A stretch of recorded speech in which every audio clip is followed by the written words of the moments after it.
It's time for the drive with Q on Sports Radio 102.9 FM The Game. Now, here's Q. Good afternoon, everyone. 3 o'clock straight up on the East Coast is indeed a Wednesday edition of The Drive with Q. As always, I'm your host, Rich Quinones. Angel Martinez behind the glass producing the show, keeping us on the air. 2 hours to play with on this 11th of September 2024, coming at you inside the friendly confines of the Sports Radio 1029 FM studios, powered by Coastal Sports Network and brought to you by our wonderful friends over at Zen Concepts, Acorn to Oak, and of course, Play It Again Sports. 2 hours to play with. As always, we want to hear from you guys. Bring something to the table. 727-858-6650. A very busy show. And look, I'll say this. We're going to do a lot of NFL. We'll have the, my thoughts, opinions, and you guys are always encouraged to get in on the conversation as well when it comes to Tyreek Hill and the aftermath. We got a lot of NFL week 2 right around the corner, sneak peek at the lines from a gambling standpoint. MLB pennant races are starting to heat up, but I'll start and on end the show with this, and then we'll lay out the segments for you. Look, I know September 11th, I don't like to say the anniversary of 9/11. It just doesn't sit right with me. I'll tell you a couple stories in the 4 o'clock, 4:30-ish hour, but I know it's a rough day for many. And as you know, we just kind of keep it simple. Just never forget what transpired on that day. And of course, thoughts and prayers to everyone that was involved on September 11th, 2001, a day that we will never, ever forget in this country. And for me, in this lifetime. But we want to have a little fun, a little engagement, and a little opinions, because that's what we typically do. You guys have been fantastic, by the way, chiming in, whether you agree, disagree with your comments, your takes. It's what it's all about, right? That's what it's all about. Contrary to what people might think, this is still a free country, so you can say whatever you would like on the air, whether we agree or not. But we have a lot of NFL to dive into today. And man, I'll tell you, the opinions across the board on what's going on in the NFL, the opinions across the board on Tyreek Hill, on Aaron Rodgers and his appearances on McAfee, on San Francisco and the injuries, right? All of a sudden they're starting to mount up. What's going on with Joe Burrow in Cincinnati? Panic time for a couple teams here and there. Folks, that's what it's all about. That's what it's all about at the end of the day when we're talking sport. And that's exactly what we're doing. When we're talking sports, and I think there's so many storylines right now in the NFL, and obviously the aftermath of what's transpired and what is transpiring in regards to Miami's wide receiver, Tyreek Hill. We all know the story. Stop prior to Sunday's game, going into Hard Rock. Miami's getting ready to take on Jacksonville, a game they ultimately won. Tyreek went off on the game, pulled out of the car, handcuffed, right? And then finally let go, citations. There's so many layers to unpack with this. There really is. And we're going to try our best to kind of unpack them. We will have Hartford-based attorney Brooke Goff. She's going to join me around 3:40. She's the founding partner and CEO of Goff Law Group based out of Hartford. Her firm is licensed in Connecticut, Rhode Island, Mass, New York as well. And she's a big-time football fan, so we're going to have a little fun with that. But I want to get her thoughts and takes from a legal standpoint, the angles, if you will. And look, I've gone back and forth. What's up, GPG? What's up, Gas Pump Guy? I've been back and forth on this. I've been back, and me and my friends, we got a text feed. There's a bunch of us. We're going back and forth. Everyone's got their opinion. And I believe in a situation like this, right, wrong, or indifferent. And it's most likely it's going to, again, rub some people the wrong way. And that's okay. You don't have to like what I'm about to say. But at the end of the day, whether we want to, we have to obey the law.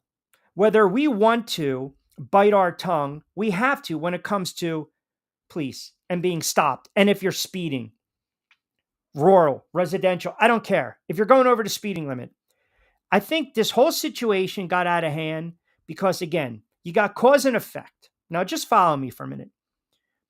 if you don't know who Tyreek Hill is, I can't blame a cop for not knowing who Tyreek Hill is. But at the end of the day, I also know if you're going that route every day to get to Hard Rock Stadium and it's already cornered off and you already got cops there monitoring, they probably know he's a football player, right? But man, at the end of the day, you can't mouth off to the cop. Now, with that being said, you got a cop that's dragging him out of the car, right? I mean, so listen, you're going to get Tyreek Hill and you will see a lawsuit. And he came out about an hour or so ago and said the police beat the dog out of me, right? Beat the dog out of me. The situation could have been handled better by both parties. But this is where I'm going to push back a little bit with some people and some of their takes. And we're going to open it up in a couple moments. I want to get all your comments. We're going to open up in a couple moments. So let me just go through the mono for a second. I think in a situation like this, whether you're an athlete, whether you're a millionaire, black, white, yellow, green, whatever, once you start to bark back at law enforcement, that pretty much gives them the opening. Now, I'm not saying it gives them the opening to do whatever the hell they please. That's not what I'm saying. But it gives them the opening. You are basically, it's low-bearing fruit in their eyes. They're basically saying, you're giving me a reason now. You're giving me a reason. So listen, tint the window 35% Florida. You guys know this. You have tinted windows. It's almost as though you're inviting, right? What's going on? Who's in the car? Is there a concealed weapon? We don't know. So they're taking precaution. I was telling my buddies, I remember tinting my windows. I couldn't even drive home that night. It didn't even pass inspection. It was the last time I tinted windows. First and last time, years ago. Years ago. But again, if you're Tyreek Hill, you should have left the window of your car down. That's it. I mean, honestly, you have to do a better job.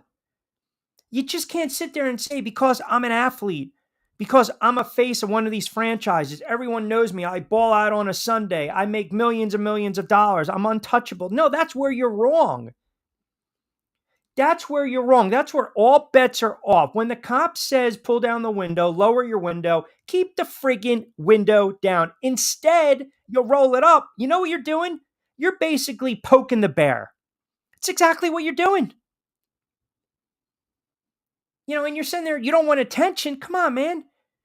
Phones out, cameras out. That's exactly what you wanted by rolling back up the window. Come on, don't give me the babe in the woods routine. It's exactly what you wanted. It's exactly what he wanted at that moment. You have to have a little more decorum. You have to.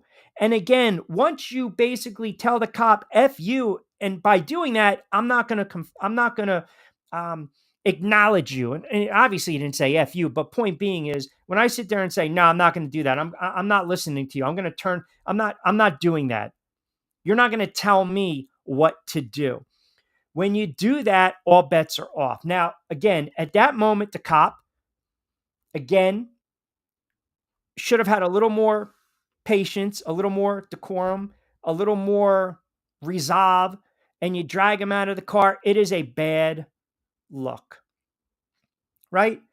Because once they tap on the window, lower the window, man. That's it. And it's over with.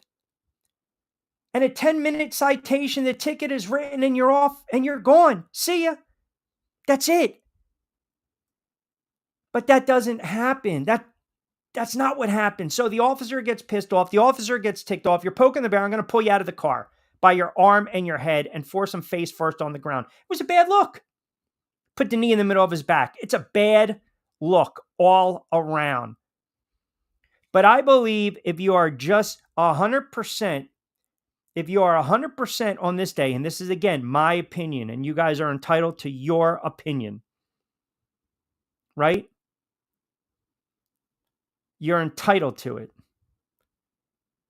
It's just, again, my opinion. That's all it is.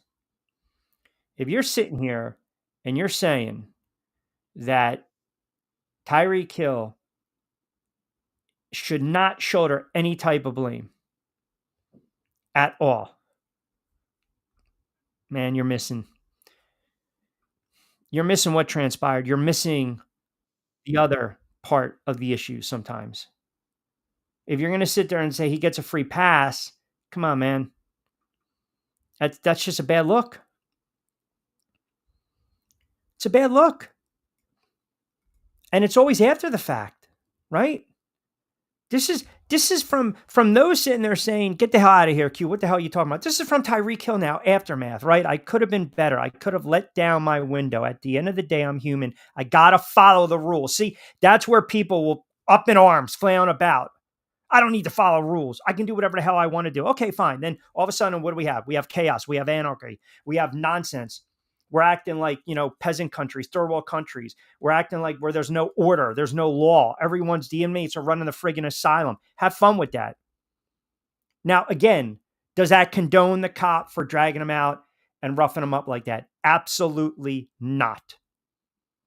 Both can be true. Both can be true. And this story is not going away, nor should it go away.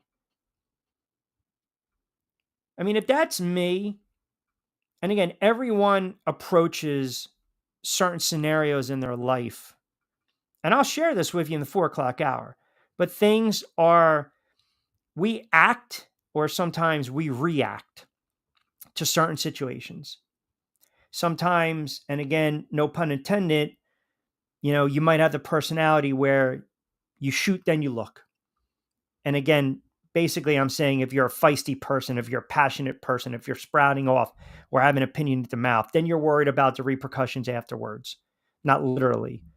But point being, in this situation, both parties did not handle it the right way. They didn't. And from a legal standpoint, look, this isn't going away.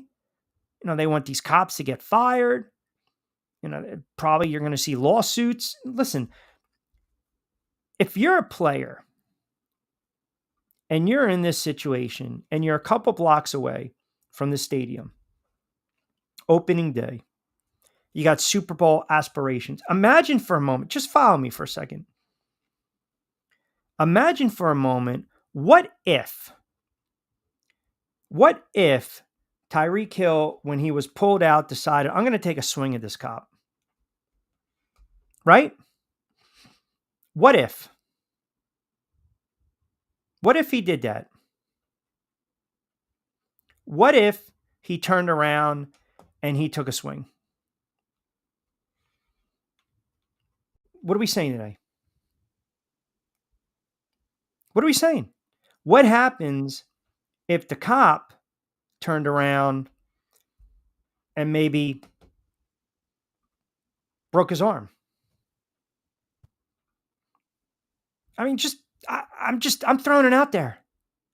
I know these are all, we're speculating, right? We're speculating. That's what we're doing right now. But what if that happened? What are we going to do then? What's Tyreek? What's he doing then? Point being is, you can't be a selfish player, man. You can't be a selfish individual in that sense, in that regard.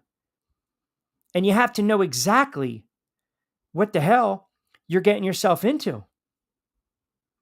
And you have to actually react the right way. That's all I'm saying. And again, some people don't want to hear it. They just don't. And it's probably going to turn them off. It's probably going to turn them off. I don't know what to tell you. It's my opinion. You got to know better, man. You got to know. You got to know. I'm a marquee player in the NFL. I'm one of the best players in the NFL. I have to do right by my team. I can't put myself in that situation. I can't put these guys in that situation. That's a selfish thing to do. And again, going back to what I said before, it could have cost him dearly. Imagine he was sitting there saying, I just had surgery on my knee. Imagine if he's thrown a certain way, breaks his wrist, breaks his arm, tears up his knee. For what? Because you didn't want to roll down the friggin' window? Because you didn't like the cop's tone or the attitude? I mean, come on. Then you know what everyone's saying today? That's on Tyreek. Or that's on player A, player B, player C. How friggin' selfish, how stupid, how immature, how dumb can you be? This is exactly what they're saying. So it could have been worse, is my point. It could have been 100% substantially worse.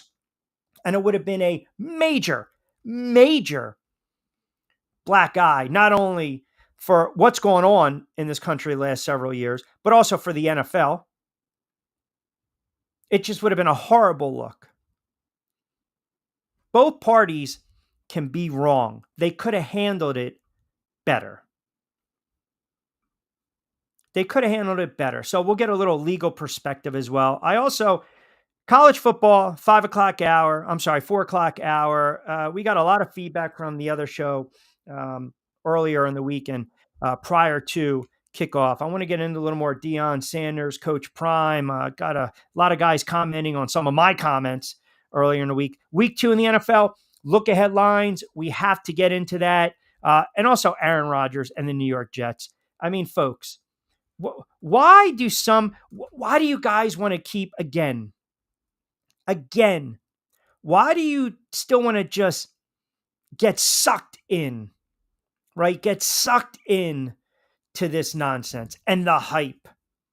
Because if you're a Jet fan, all it is, again, is disappointment. All right, we're going to open up the comments on the other side. 727-858-6650, 727-858-6650. Just cranking up on a Wednesday edition of The Drive with Q. Rich Quinones here. Mi hermano Angel Martinez behind the glass, producing the show, keeping us on the air. We'll take up to 5 o'clock straight up. Don't forget to download the app, Sports Radio 102.9 FM. The Game. We are powered by ION TV for all your late-breaking news, weather, traffic alerts. Check them out on X and online, iontv.com. And, of course, Play It Again Sports, Acorn to Oak, and Zen Auto Concepts, one of the best detailers in all of Florida. 20 past 3 o'clock hour. Your calls, your texts on the other side. ION Tampa Bay is the latest news, weather, and traffic for Pinellas, Pasco, Ellsboro, Hernando, and surrounding communities. Stay connected on X, Facebook, and their website, iontb.com. ION Tampa Bay keeps you informed on breaking news as it happens. Southwest Florida's newest game in town. Sports Radio 102.9, The Game, powered by ION Tampa Bay. We'll be right back. Adopt US Kids presents What to Expect When You're Expecting. A teenager. Learning the lingo. Today I'm going to help parents translate teen slang. Now, when a teen says something is on fleek, it's exactly like saying, that's rad. It simply means that something is awesome or cool. Another one is totes. It's exactly like saying, totally, just shorter. As in, I totes love going to the mall with Becca. Another word you might hear is jelly. Jelly is a shorter, better way to say jealous. As in, Chloe, I am like so jelly of your unicorn phone case. You don't have to speak teen to be a perfect parent. Thousands of teens in foster care will think you're, rad just the same. To learn more, visit adoptuskids.org. A public service announcement brought to you by the U.S. Department of Health and Human Services, Adopt U.S. Kids, and the Ad Council. This is the story of a very special woman. In a matter of seconds, she turned herself into a great mathematician or an entrepreneur. Her knowledge was limitless and still is. She could also make monsters disappear, especially those that lurked in the shadows under the bed. Once, this woman put back together a teenage girl's broken heart, which had been shattered in 1,000 pieces, just by giving her a bear hug. She masqueraded as a regular person at work, but as a superhero at home. Everyone knows her as Gabriella. I still call her Mom. Your hero needs you now, and AARP is here to help. Find the care guides you need to help, complete with tips and resources at aarp.org/caregiving. A public service announcement brought to you by AARP and the Ad Council.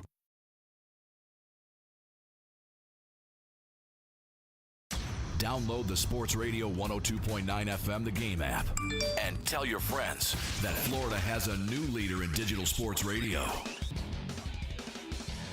All right, 20 past 3 o'clock hour. We'll open it up as well, 727-858-6650. And again, I want to be clear. A lot of comments coming in on Tyreek Hill.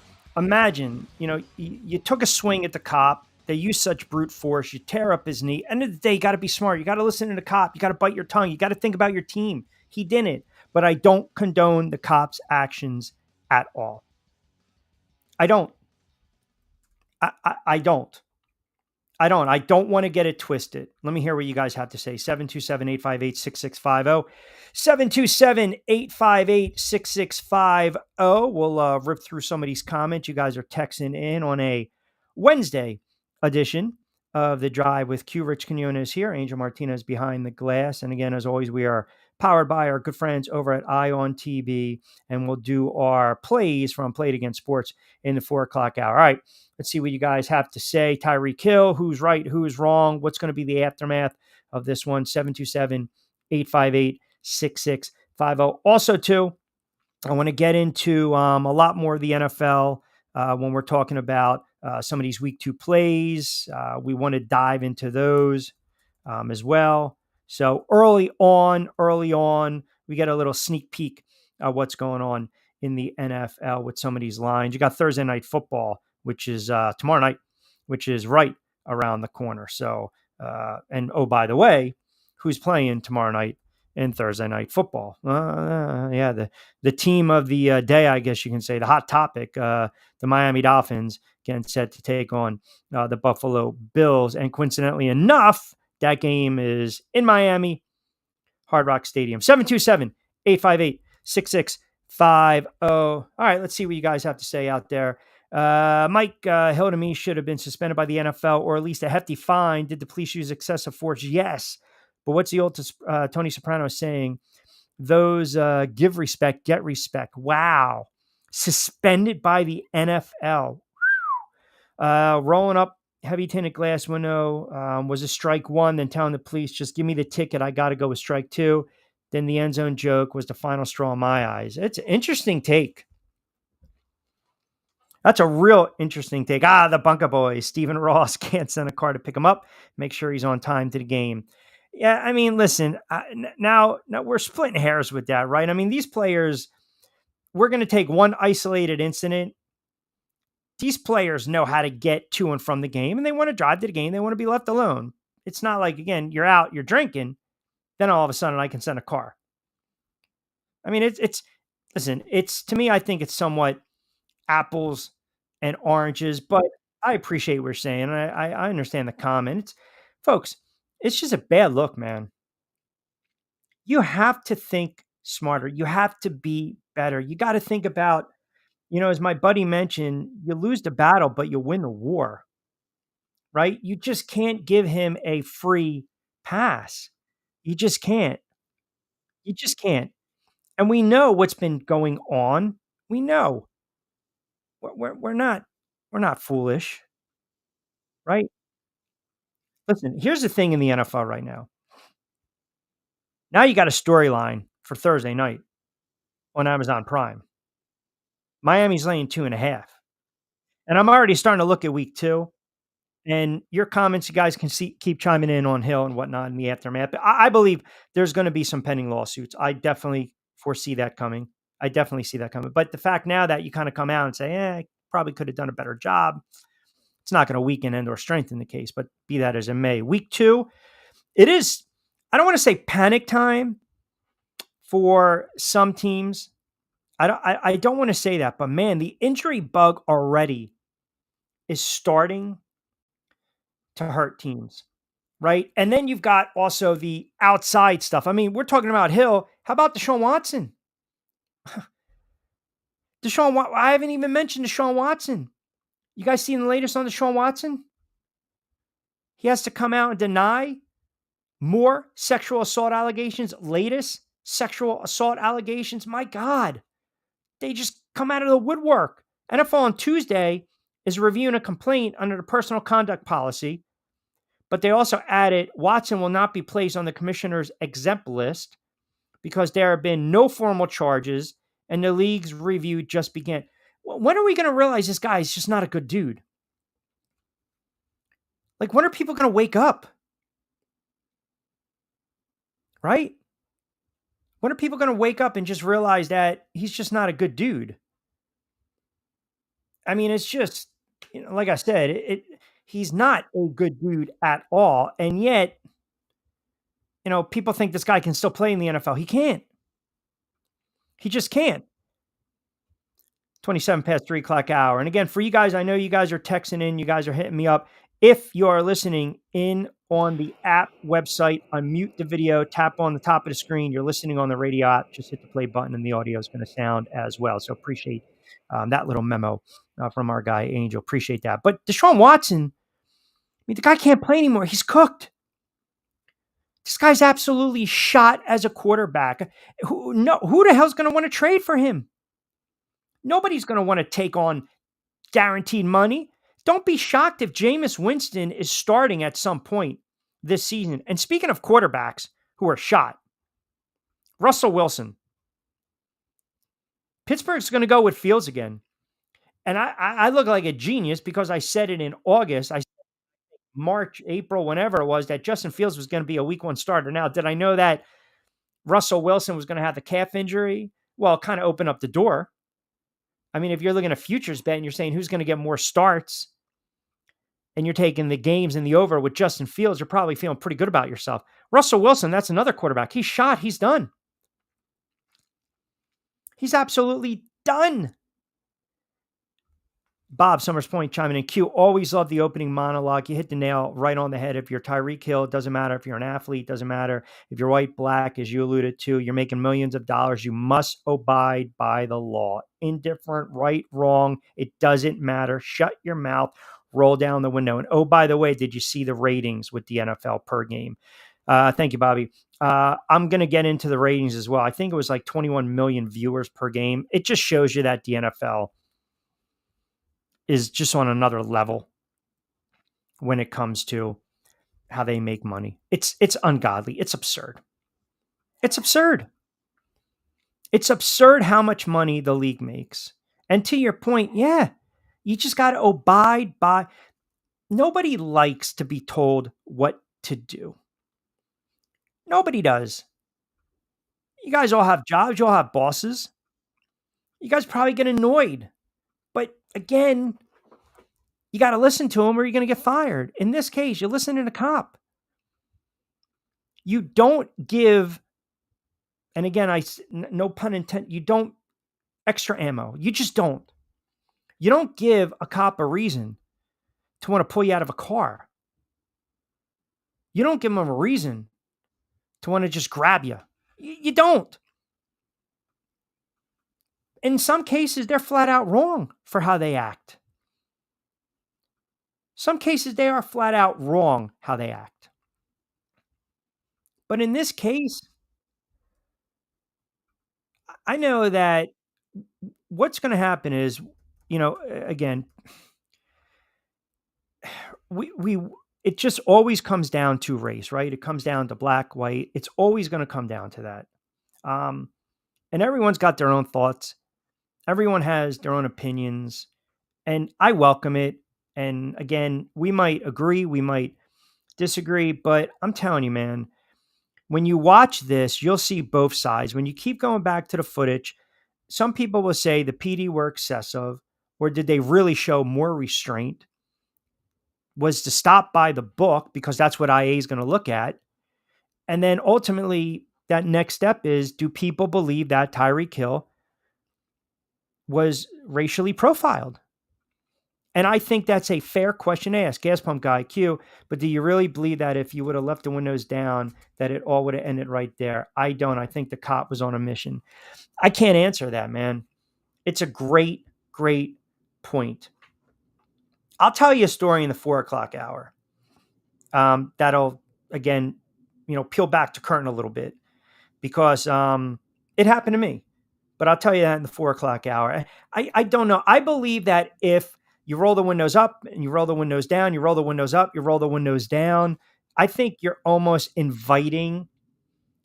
Look, we've all gotten a ticket before for maybe speeding when we were younger, right? And all of a sudden you're nervous. You see the cop behind you. He walks up to the car, license and registration. There's two ways, two schools of thought. You can sit there and say, yes, officer, here's my license and registration. Let me come back. Do you know you're speeding? Hey, man, I'm sorry. Just got my license. A little overzealous. I know. I'm sorry. It won't happen again. I apologize. It's on me. You skate. Okay. But now if it's license and registration, what did I do? Why?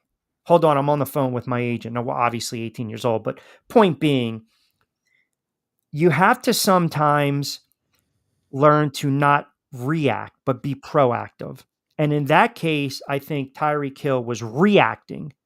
And to Gas Pump Guy's point, I can't sit there and speculate if a cop was on a mission. Listen, sometimes cops wake up on the wrong side of the bed. I got law enforcement all over in my family and friends. I know how their personalities are. It doesn't mean they're dirty. It doesn't mean they're corrupt. It doesn't mean they're bad cops.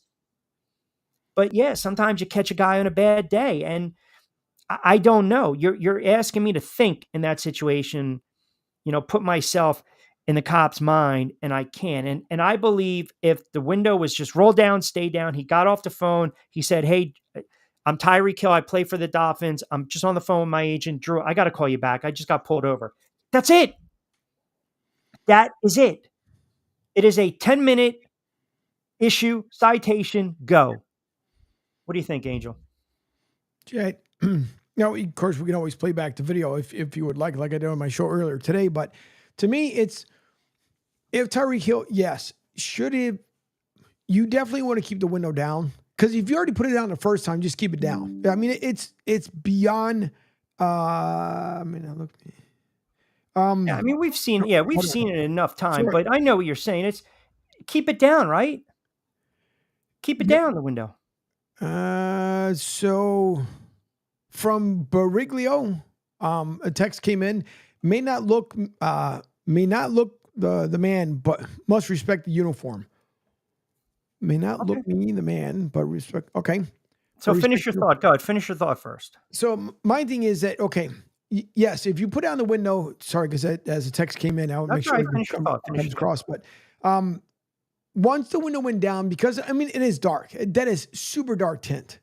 So if you put the window down, does it avoid more conflict? Yes. If you would have kept it down, I understand keeping it up. And if the cop for a second, again, just play devil's advocate as much as I can. Yeah, fire away. For a second, it seemed like he was going to be like, all right, you know what? Let me walk back real quick. But then it was like the window went like basically all the way up and he tapped back on the window, like keep the window down, right? And if he would have, once he tapped on the window the second time, if he would have kept it down, then maybe, just throwing it out there, maybe it would have been a whole different story. But at the same time, to me, in my opinion, it just seemed like that cop was too amped up. Like he was ready to just a hard charge regardless. And the same way, if you have you're saying he was waiting for Hill to give him a reason. Yeah, because look at the second cop.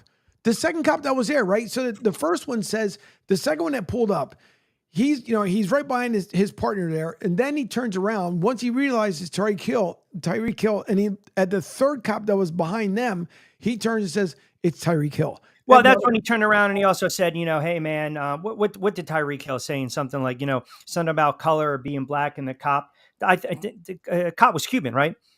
So he turned around, he's like, yeah, we all got color. Something. I'm just kind of paraphrasing. Like he shot back as well. Again, I cannot.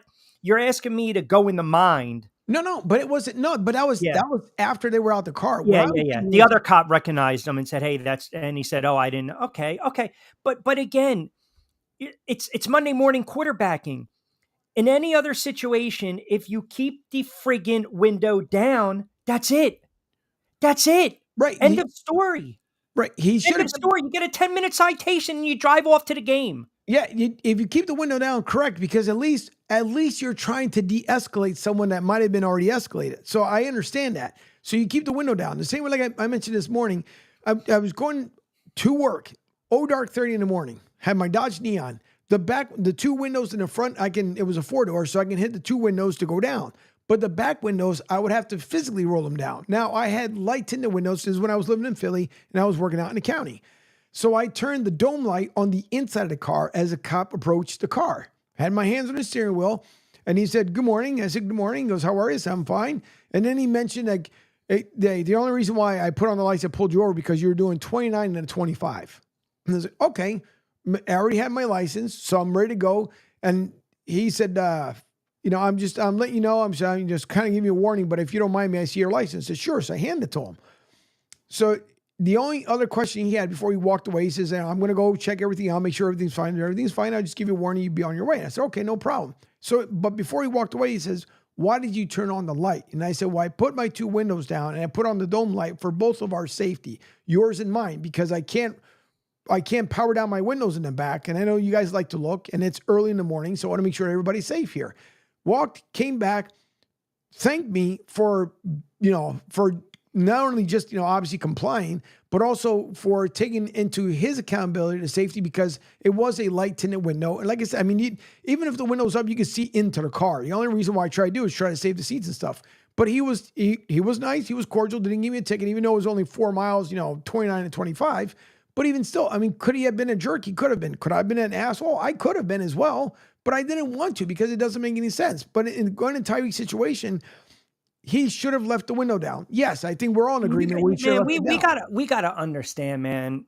It's just everything happens in such a split nano second. Everything could man. And I'm not siding. Okay. Right. And I told you guys, full disclosure, law enforcement in my family, left and right, friends, law enforcement, full disclosure. So the tint, man, I went through it. I'm walking to why do you think they walk a certain way? Why do you think their hands are a certain way? The placement when they walk, why do you think they tap on the glass? Or they got someone on the other side, or they peer with the light first and foremost in the back seat, then the front seat. You don't know what the hell is going on there. Or the fingerprints on a taillight. You don't. Bunker Boy chimes in. Hill's civil rights violated, where the cop's civil rights violated. Cop had thin skin, wanted some of the smoke.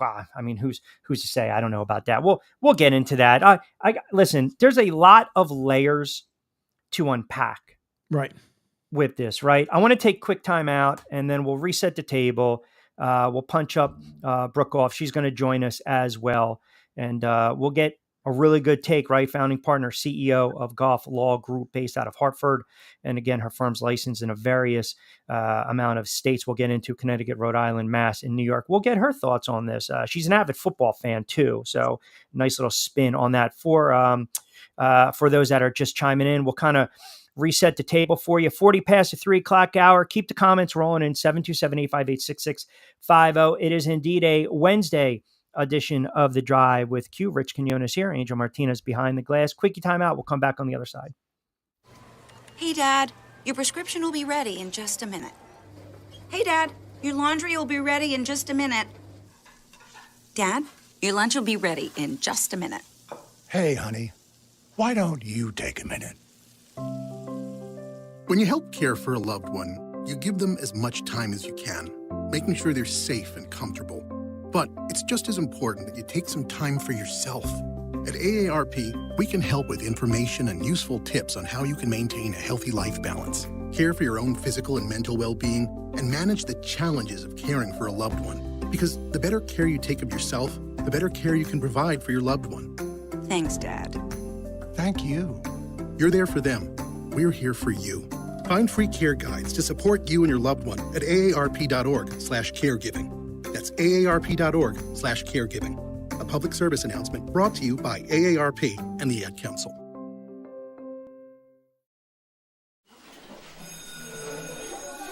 All right, class. Let's hear what everyone did this weekend. Jill? Well, I raised my older sister to a big oak tree. It was at least 100 years old. My mom said I must have set a record or something. And then we went down by a stream and perched up on this huge rock and saw all of these little minnows swimming around way below us. And then I rescued my little brother from an evil slug king who was guarding him at the bush fortress. And my sister and I brought him back to our super twig fort for safety. And then we all laid out and told stories until it got dark. And the Big Dipper led us all the way home. Wow. Awesome. Where were you, Jill? Yeah. We went to the forest. It's not that far away. Anyone want to come this weekend? Ask your parents to take you and your friends to the forest this week and find the fun, adventurous you. It's closer than you think. Check out discovertheforest.org. Brought to you by the U.S. Forest Service and the Ad Council. All right, 3:40 on a Wednesday edition of The Drive with Q, 727-858-6650. And Rich Canuna is here, Angel behind the glass. We'll take you up to 5-ish. We'll see if we can punch up Brooke. I think she's hanging out in as we like to describe it as the Q room. It's our poor man's version of the green room. And there she is. Nice. Exactly. Kind enough to join us for a couple moments. And we appreciate it. For those just tuning in, Hartford-based attorney Brooke Goff. And again, she does a great job, founding partner, CEO of Goff Law Group based out of Hartford, licensed in Connecticut, Rhode Island, Mass, New York. Also an NFL fan. We'll have a little fun with that. But Brooke, I appreciate you jumping on board for a couple moments. First and foremost, when you watched, this story comes down with Tyreek Hill and then all of a sudden the aftermath, right? Because we always have to get our ducks in a row. First initial reaction without seeing any type of video body cam footage. What's your first initial thought? Do you want the honest answer to that? My first response? We want full transparency always on the show. Fire away. How could they do this to me? He was my first round pick in my fantasy league. And he's playing in 2 hours. That's a transparency. I thought you were coming at me with some heavy hitting legal, but again, I need him on a Sunday against that Jags secondary. That's it. And he came through as he always does. So I play in 5 fantasy leagues. We're very avid. We're Jets fans. So you should feel bad for me about that, but we're Jets fans and. So we can't draft our own players most of the time. So we tend to draft, Dolphins come up a lot. So full disclosure, my first thought was this would happen to a Jets fan. Yeah. I got the second pick in the fantasy draft. Tyreek Hill was my second pick, and this is what's happened. So that was my first. When that passed through, I thought back to Scotty Scheffler, right? Because we just saw this happen. And I sat here and I go, I'm trying to rationalize, because a lot of people are saying this is about race, and I agree. I 1000% agree. This traffic stop, the way it was conducted, absolutely, I would tell you had to do with race. Tyreek Hill, the way he's handled this, the way he says, hey, what would happen if I wasn't Tyreek Hill? Mm-hmm. He is so classy to actually say that instead of what would have happened if I were a white male in that McLaren, right? So we have to give him the credit he deserves for playing it that way. I mean, it's mortifying. I mean, think about it. This guy's got kids, a lot of them, as we found out in the offseason. He's got kids, and this guy is speeding in a McLaren, I think it was a 720, $375,000 to $450,000 car. And because he won't roll the window all the way down, he's being taken out in cuffs and thrown on the ground. I mean, are we animals? Like, what is happening here? I do this work. I've seen DUI offenders, and they don't get thrown to the ground. So you have to think it should send a message that's scarier than any message we've ever seen, which is even our pro athletes are not safe. And I'm not suggesting they should be, but, I think that there's this regular, thought process with people that, if you're somebody, pro athlete, celebrity, maybe you get some special favors, right? Maybe. I mean, I think this shows the opposite. And I got it to people are like, well, what if you didn't know who Tyreek Hill is? And my response to that is, if you're a cop in Miami and you don't know who Tyreek Hill is, we got bigger problems, right? I mean, really, think about that. So the guy's not a big dude. He's 5'10". He's driving like I said, a fancy car. Nothing that I have heard suggests that this guy should have been thrown to the ground or handcuffed and embarrassed in front of all of Miami to see. And then his teammate Campbell comes by, who is a big guy. Like Clay's and then Campbell. they can him. It's like, it's when is it enough? And when are the excuses from the police force, we're going to investigate? Well, your investigations aren't working, people. It's shown us over the last 2 to 3 years. What are we doing next? Like what ramifications do the police departments have as in totality? Like, the police departments just passed the buck. What ramifications are we going to give to the police departments to hurt themselves? What fines are we going to give them so that maybe they actually stop investigating and start doing? Well, a couple of things you really bring up, and you're coming out of the gate with fire, which is great. And I love My it. middle name is Fire, babe. Listen, hey, that's what. Sure. Hey, and you pulled the babe card, the babe in the woods. Hey, There that's you go. There you go. a couple things. Typical lawyer, I suppose. So, yeah, right. Let me ask you this to start. Do you believe that Tyreek Hill was racially profiled? I do. Yes. Unequivocally. Unequivocally. Yeah. I will tell you, let me flip it to you. Yeah. Then that McLaren 720 was a 55-year-old retired white stock trader out of New York that is retired to Miami. Are they handcuffing him and throwing him to the ground when he doesn't want to roll his window down all the way? Well, that's what I was going to ask you. If he's barking back, you're giving the cop. See, I'm torn between, because I get both sides. I get both sides of this. And I said, I don't know if you listened to the beginning of the show, full disclosure, I've had law enforcement in my family. My father was a cop and detective in New York for 20 something years, but a different time. It was a different time back then. My whole thing was, don't give the cop, who was obviously a prick in this regard, don't give him any ammunition, no pun intended, and mouth off. Like, if the window comes down, keep it down. It could have been a routine stop, 10 minutes, you're in and out. To answer your question, probably not. If a white dude's getting pulled over, all right, why were you speeding? Oh, I'm running late to a party or to a luncheon. And you're right, the cops should know better who he is, that being close in proximity to Hard Rock Stadium. But I also look at it as, don't give him any type of reason, right? Was he out of bounds to drag him out like that? 100%, 100%. And Tyreek even came out afterwards and said, yeah, you know what? I probably should have kept, the window down. I think everything you're saying is very valid. I just kind of wanted to counter it with a couple of my points. I think it's fair, but we're also two white people talking about it, right? So think about that. You have Tyreek Hill, who has probably lived a life of the discrimination, and he's probably sick of it, and as he should be. We're in 2024, okay? So you have a guy that's speeding. I have not heard that he disputes he was speeding. So sure, right. The ticket doesn't sound like he doesn't feel the ticket should have been given, but you have this man that's speeding. He gets pulled over in his McLaren 720, which, by the way, he's worked his to the bone for, harder than most of us have worked for, because he has performed in the NFL, which is a very, very, very difficult sport on your body. And he's earned everything he's got. And now feels like he's got to speak to a police officer in a different manner than maybe a white 55-year-old male that presents and appears that, yes, I personally, and I'm not suggesting, but I mean, Lord only knows what was going through the mind of the cop. Was the car stolen? I don't tell me you did, we all can't sit here and think that, right? My understanding is Tyreek did give his license and registration when he was asked. And then that's when the cop said, roll your window back down. Why? And to be honest, Tyreek brings up a good point too. He's like, listen, I was embarrassed. I don't need the whole, and it is embarrassing, and I don't want the public attention, because for most of us, we don't know what it's like to be followed around with cameras everywhere we go. He certainly does. Right. And, for all he knows, and just as it's happened, if this were you or I, would this have been, documented the way it was? There were members of the public that knew who this was, that stopped and did video. That's all you need to see. Yeah. Well, we always talk, and you know this, right?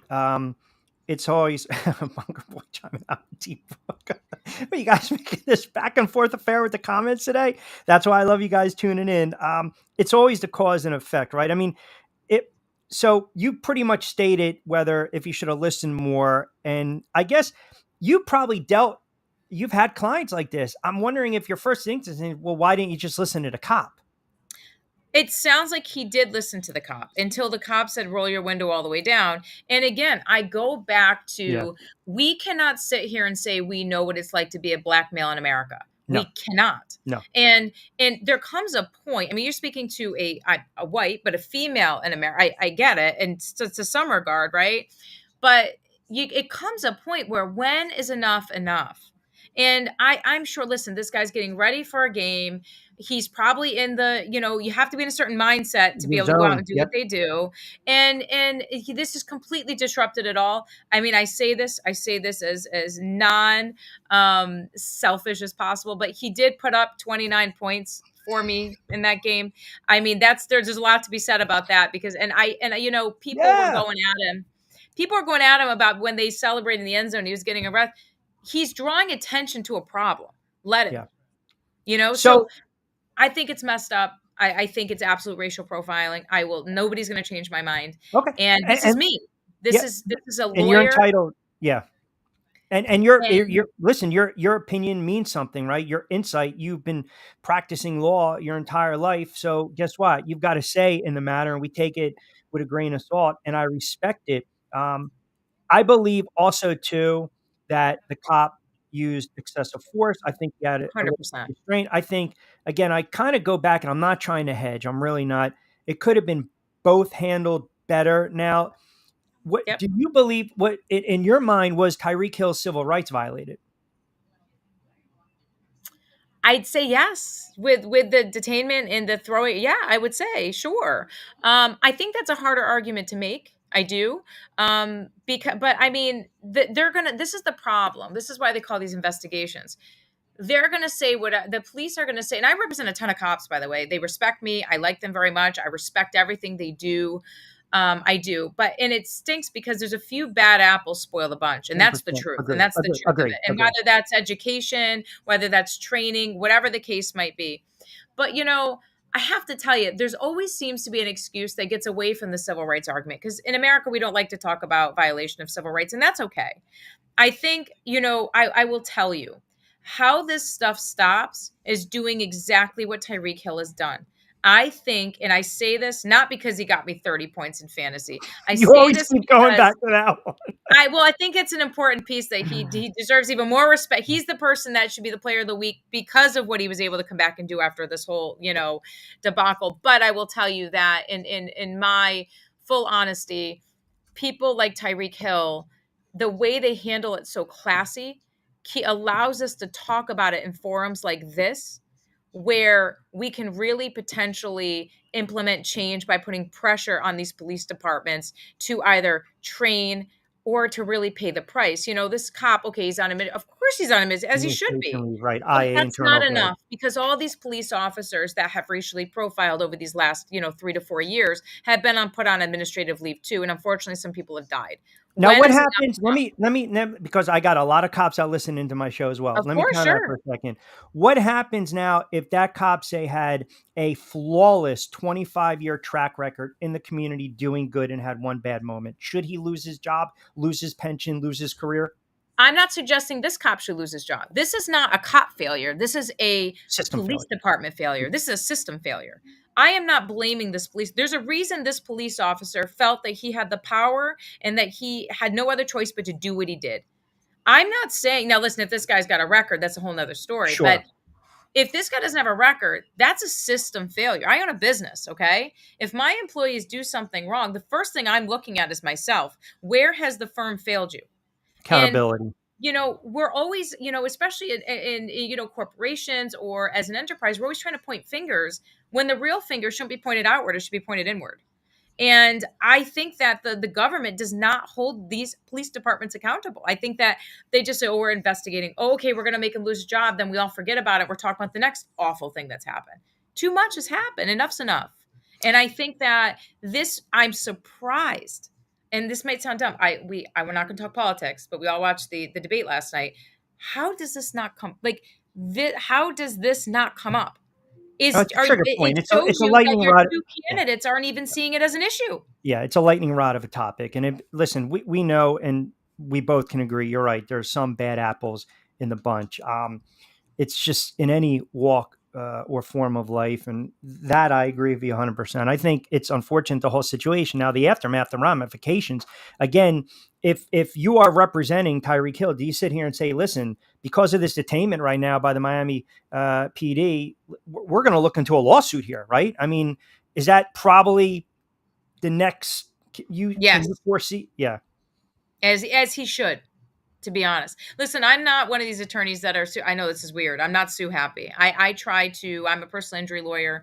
I try to work things out the best I can. I don't want to take people's houses and their cars. They have kids. I don't want to do any of that. I want to get my clients the ultimate justice they can get in the simplest, smoothest form as possible, not to interrupt the lives of others. Because we all do have bad moments, right? We do.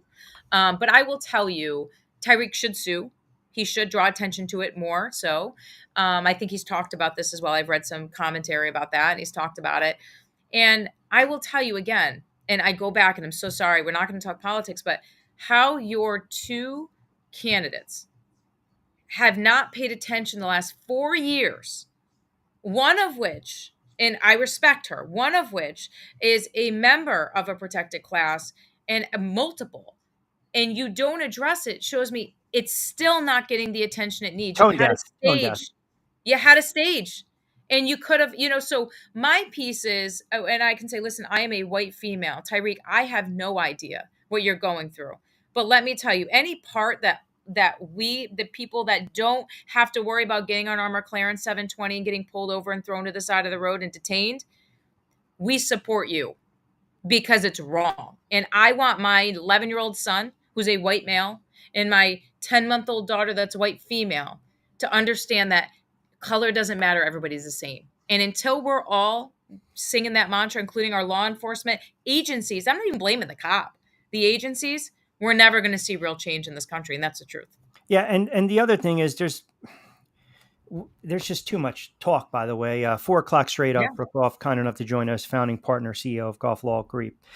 Based out of Hartford, licensed in Connecticut, Rhode Island, Mass, New York, super lawyer, rising star, 7 straight years, and 40 under 40 award winner, bringing the smoke on this edition of The Drive with Q. Rich Quinones here. A couple guys chimed in on Facebook. I want to read one of them.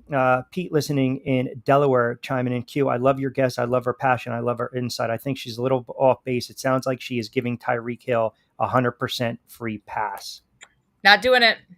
I think that, again, we all cannot put ourselves in a position of somebody that has lived a life where they always have to be more careful than the white male beside them. We cannot pretend we know what that's like.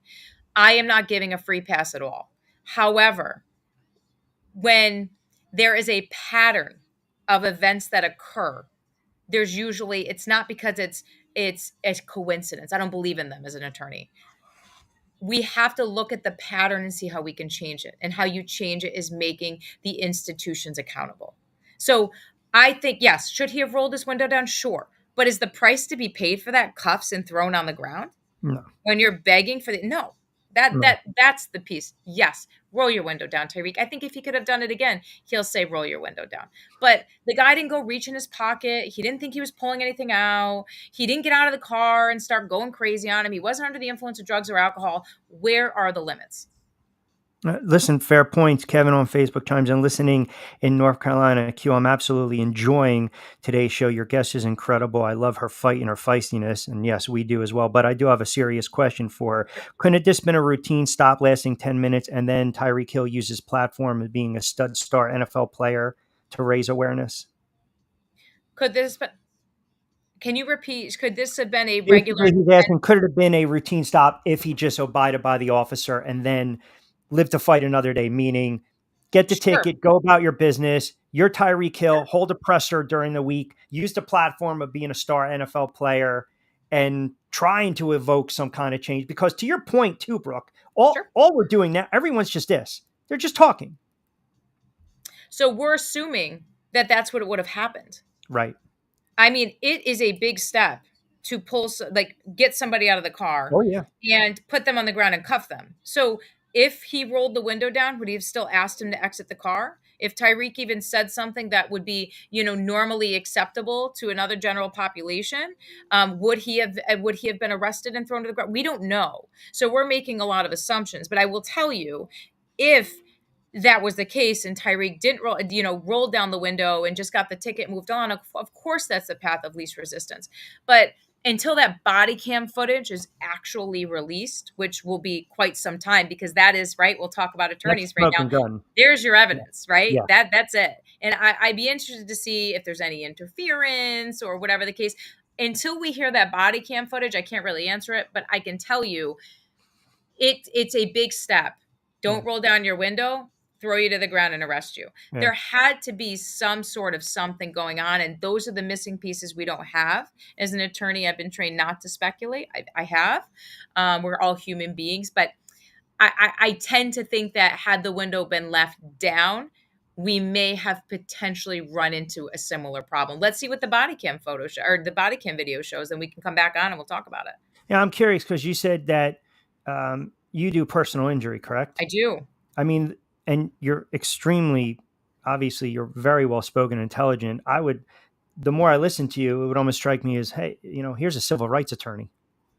Yeah, I mean, listen, Tyreek Hill needs to go when he hires a lawyer, not necessarily with the, hey, I've represented boom, boom, boom. He needs to go with somebody that's passionate and understands what happened and really wants to institute change, whether that is somebody that's in Miami, whether somebody that's in Connecticut, whether somebody where it doesn't matter. Right. As opposed to just getting the name in the paper, really fight the good fight. Really. Yeah. I mean, it's easy to throw your name in and I got to tell you, these cases, do you think the PD wants this case hanging around? No way. And I am sure if that body cam. By the way, Thursday Night Football, they play again, by the way. So yeah, there's a storyline tomorrow.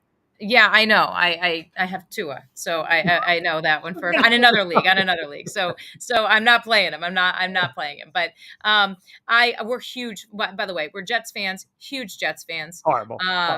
Season ticket holder Jets fans. And but I will tell you, football is also. So let me make an argument for the cop for a moment. So the cop might be sitting here thinking, well, football is an aggressive sport. Makes me a little uncomfortable. I need to be careful with my handling of this guy. Anything could have happened. But at the end of the day, as a law enforcement officer, you're there to protect the community, not harm it. And I believe in that moment, the decisions that were made, Tyreek Hill did not show he was a harm to the cop or to the community. So why is he in cuffs on the side of the road? It's like PTSD. Right? We've seen it too many times. When is it going to end? I will, my piece here is, if he had. Oh, I think we lost you for a moment. I think your camera, we lost you for a moment. Oh, there you go. There we go. If he had rolled down the window, yes. What would have happened? I can only answer that truly when I when I hear the body cam footage and see it. I think though that it might be some time you see that where they settle without it, because trust me, that's the last thing you want going public right now. And I can tell you that unless there's something in there, which I would assume Tyreek would have came forward with already, considering he's kind of taken a platform on this. Yep. It's only going to borrow more trouble to the PD. Oh, and they're going to stretch it out as long as possible. That's your key evidence. Listen, if I'm Tyreek Hill's lawyer, I'm like, give it to me. I need it in my hands. I want to view it. I want to see it. And you're going to fight that fight for months. Now, you're a football fan, right? Huge, I mean, yeah. fantasy football. Sure. You played football. A little birdie. Now again, a little birdie told me that you weren't just a kicker. You also played on the line. I mean, what? I did. So I wanted to be a wide receiver. I have really good catching hands. Trust me when I tell you. So I wanted to be a wide receiver. I played softball. I'm like, how different could this be? So no woman or girl, I suppose at the time, had ever played football in this in upstate New York at all, where I grew up. So I wanted to play. The coaches, they didn't want me to play. The administration didn't want me to play. So instead of giving me the position I wanted, which was wide receiver, they're like, you're offensive lineman. And then they put me up against seniors as a freshman. I was 130 pounds, soaking wet, 5'5", and they put me up against 220-pound seniors that were 5'10", and they beat the crap out of me for weeks and weeks and weeks and weeks and weeks and weeks. But I stayed. I finished my season. I was strong guard or weak guard, depending on the week, and had some sacks in there under my belt. But I learned a lot about the sport, and I loved it. It actually, made me love the sport even more. But what it also obviously taught me is, as a young athlete, was there are limitations, and there's a reason why young girls or women are not playing with men. And there's genetically and overall, there's such a disparity as we get older that because I used to be one of these people, if he can do it, I can do it. Right. Well, sure, I can do it.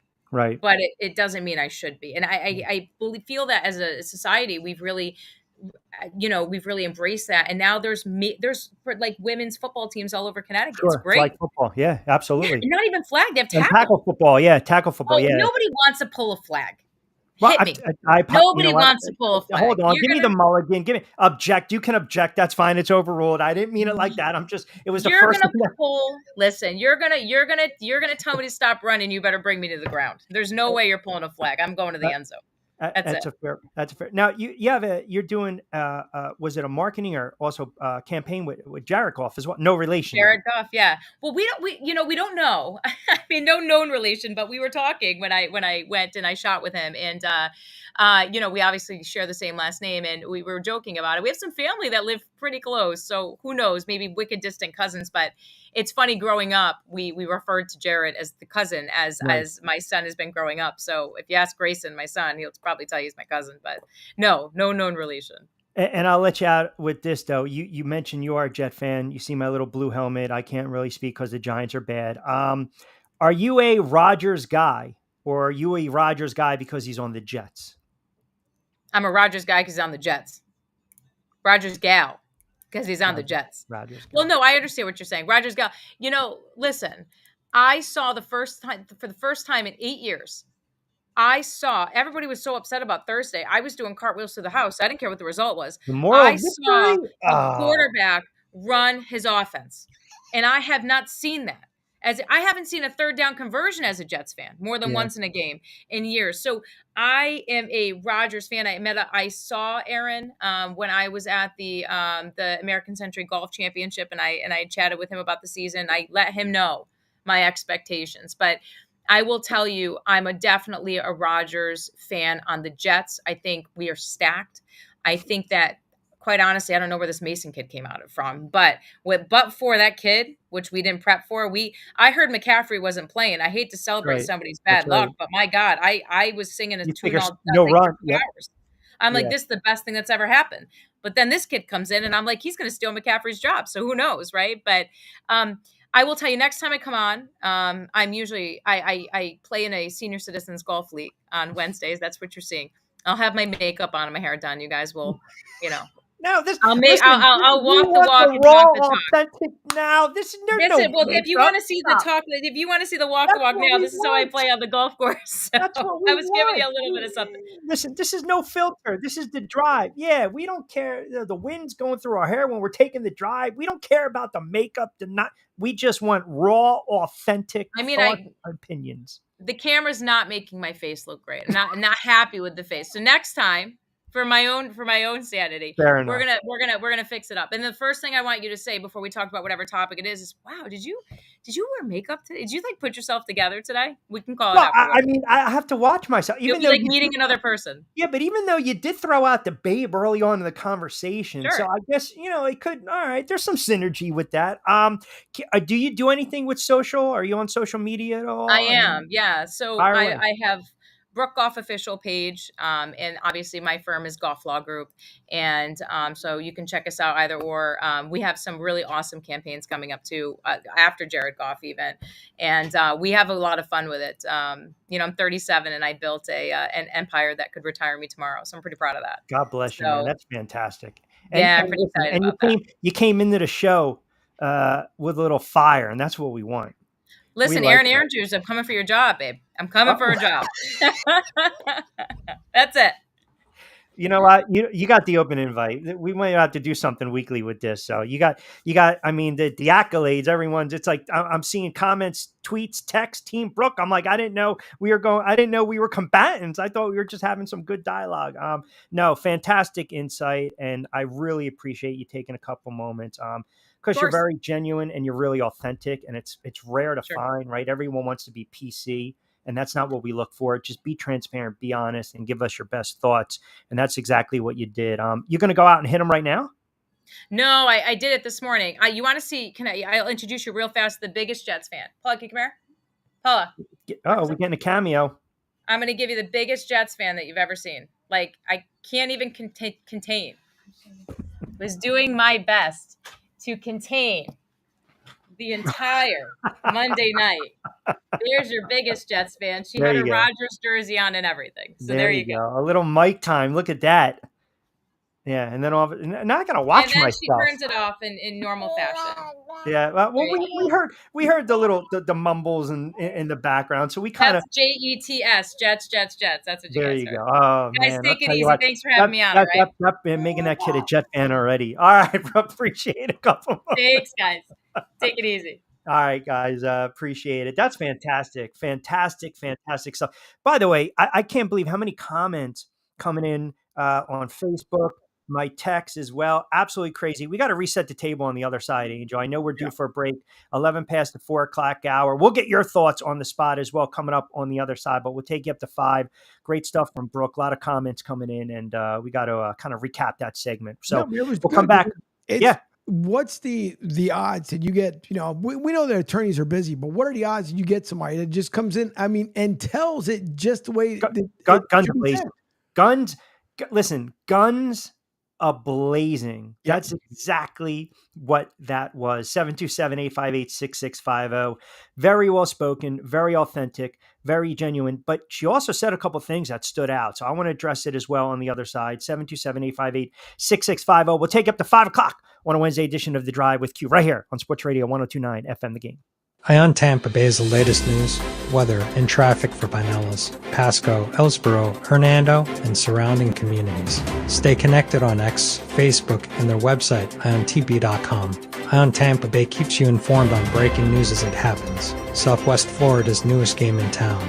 Sports Radio 102.9, the game powered by Ion Tampa Bay. We'll be right back.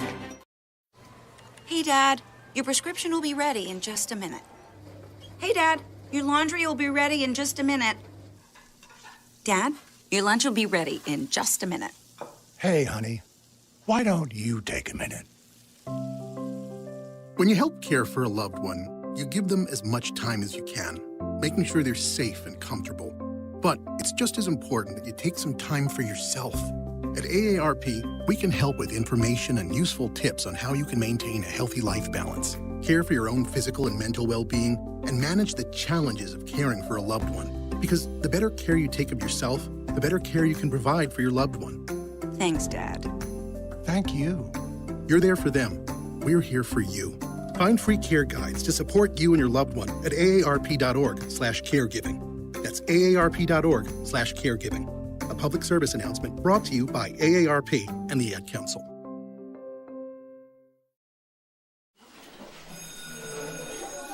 All right, class.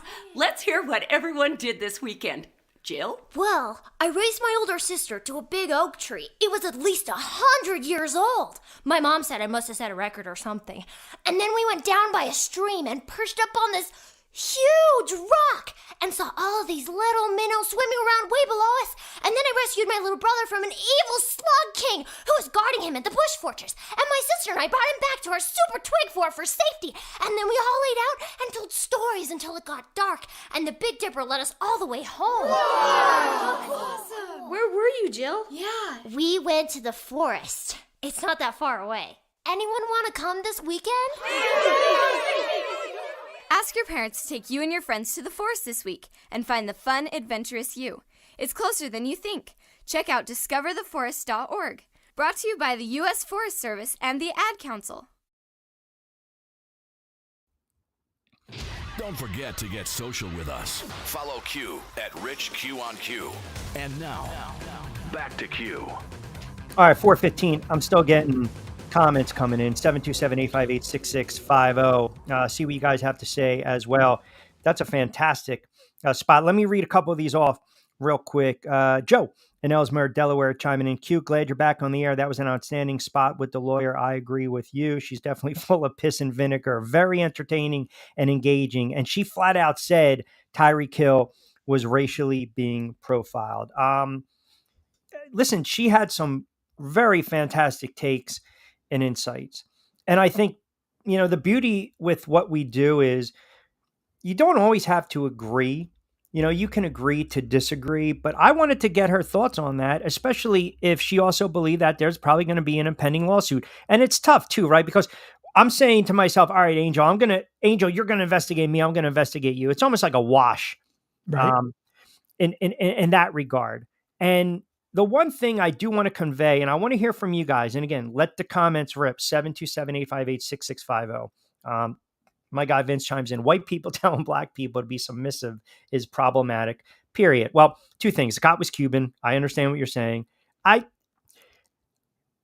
don't think people by nature, do we like being told what to do? white, black, yellow, green, blue, purple. No, we don't. No. We don't. And as I mentioned, it's tough, man, because the argument that I think has been made or being made is keep the window down, listen to the cop. Then the counter argument is, well, even if the window wasn't down or the window was up and down and he did listen to the cop, maybe he didn't listen to the fashion that you wanted him to do. It doesn't give the cop the right to drag him out. Right. And that's where I think, that's kind of where we're at with it. I don't know your thoughts. That was a great spot, by the way, with Brooke. That was a fantastic spot. 727-858-6650. What do you think, Angel? No, it was a great spot because she brought a lot of points that obviously, people were asking, and she told the truth the way it was. So, I mean, a lot of valid points where she had made, as she mentioned, kind of teetering on the civil rights. It would be a hard case. Hard push, hard sell. I did like that she did say that he should sue, and rightfully so. I mean, listen, at the end of the day, the cop was wrong, period. So he should sue, but the same way as she mentioned is that to bring more awareness to it. So there could be all kinds of lessons learned about Okay, this. so let's freeze that for a moment. Bring awareness. How many times in this country over the years have we seen this scenario play out? White cop, black person in the car, pulled out. It's almost, I'm not going to say daily. It happens way too much. And again, what bothers me, the internal conflict is I know what some of these cops have to endure. I know what some of my friends have had to endure when they've stopped people. I know what my father had to endure. Now, it was a different time. It was a different time. I mean, again, my father was a cop for 20 years in New York and then a detective. And this is in the 70s, right? And obviously, you're walking around, your last name's Quinones. They wanted white bread. That's not what my father looked like. But they wanted the cops to be a certain way and present themselves a certain way. And man, he used to tell me stories, right? He used to tell me stories. And think about this, New York, 70s, that's kind of, you get in the early, mid, late 70s. That's when a lot of the nonsense was going on. But again, and he used to talk a lot at high schools. He used to talk to a lot of schools about, staying away from drugs and alcohol. Did a substantial amount of community work over the years in New York with the North Castle Police Department.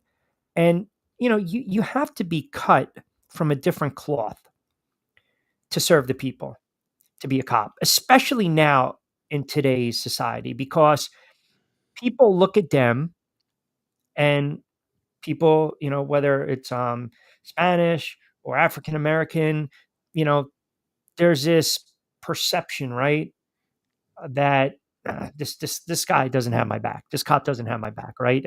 I don't trust the police. So when everyone says we have to just open up the door and have the conversation, okay, we can talk until we're blue in the face, but how do we remedy this? Because then you'll have the counter argument. Well, what happens when some wielding idiot who's hopped up on drugs pulls a gun on a cop or pulls a knife on a cop? What's the cop supposed to do then? Ask him politely to drop it? Well, no, but my point is, you're going to have this side and you're going to have that side. So we can talk and say, hey, we got to fix the problem. We got to fix the problem. Is it every individual person? Is it the system? Is it how they're being trained? Should we do better? As a society, as people, when we're driving, to obey and not to mouth off.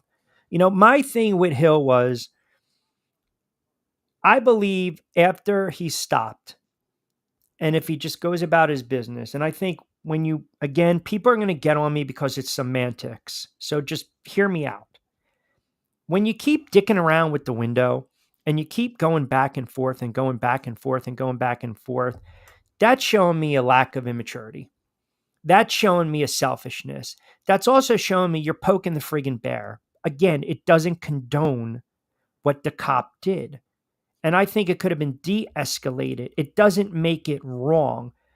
You get the ticket, you move along, you played the game, you balled out, talk about it during the press conference. Then all of a sudden, you've got the platform, right? You've got the platform. You can address. Look at all the resources the NFL has. Think about this, the billions and billions of dollars. You got the biggest friggin' stage, man. All eyes are going to be on you. All ears are going to be tuned in. Say what you need to say. Have the conversation, go in the community, gather everyone, sit down with the cop, figure out what he's thinking, what he was thinking after an investigation's done. Like, I'm not saying a kumbaya moment, but all I'm saying is win the battle, or pardon me, lose the battle, win the war. And that's my only point with that. And I have to keep, because people will hear snippets of the show, I have to keep going back and saying that doesn't give the cop the right to use that type of force. It was unfortunate all around, but it goes back to what you just said. When everyone's saying, well, have a conversation, we've been doing that for years and nothing's done. Nothing gets done. So you're going to have the side pro-police that are going to turn around and say, well, when you need a fucking cop and he's not there, then what are you going to do? Then you're going to have people that are against the police and say, well, guess what? We'll fucking figure it out on our own because I'm not going to adhere to the rules and I'm not going to listen to a cop. Forgive my cursing. I just get very fired up about this kind of stuff because I want to find that happy medium. And I don't think you're ever going to find a happy medium when it comes to people, how they perceive cops and how they perceive we should behave when we're pulled over, or the treatment that some bad cops do to people, which is basically, at times it's almost like unhinged. I just wanted to get that out.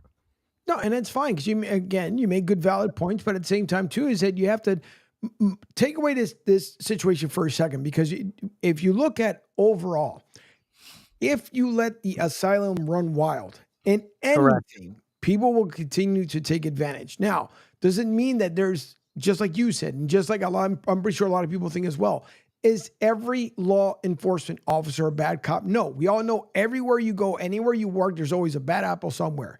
At the same time, too, if you want law and order, everyone should be following the rules. The law enforcement agency, civilians, that's the way it should be.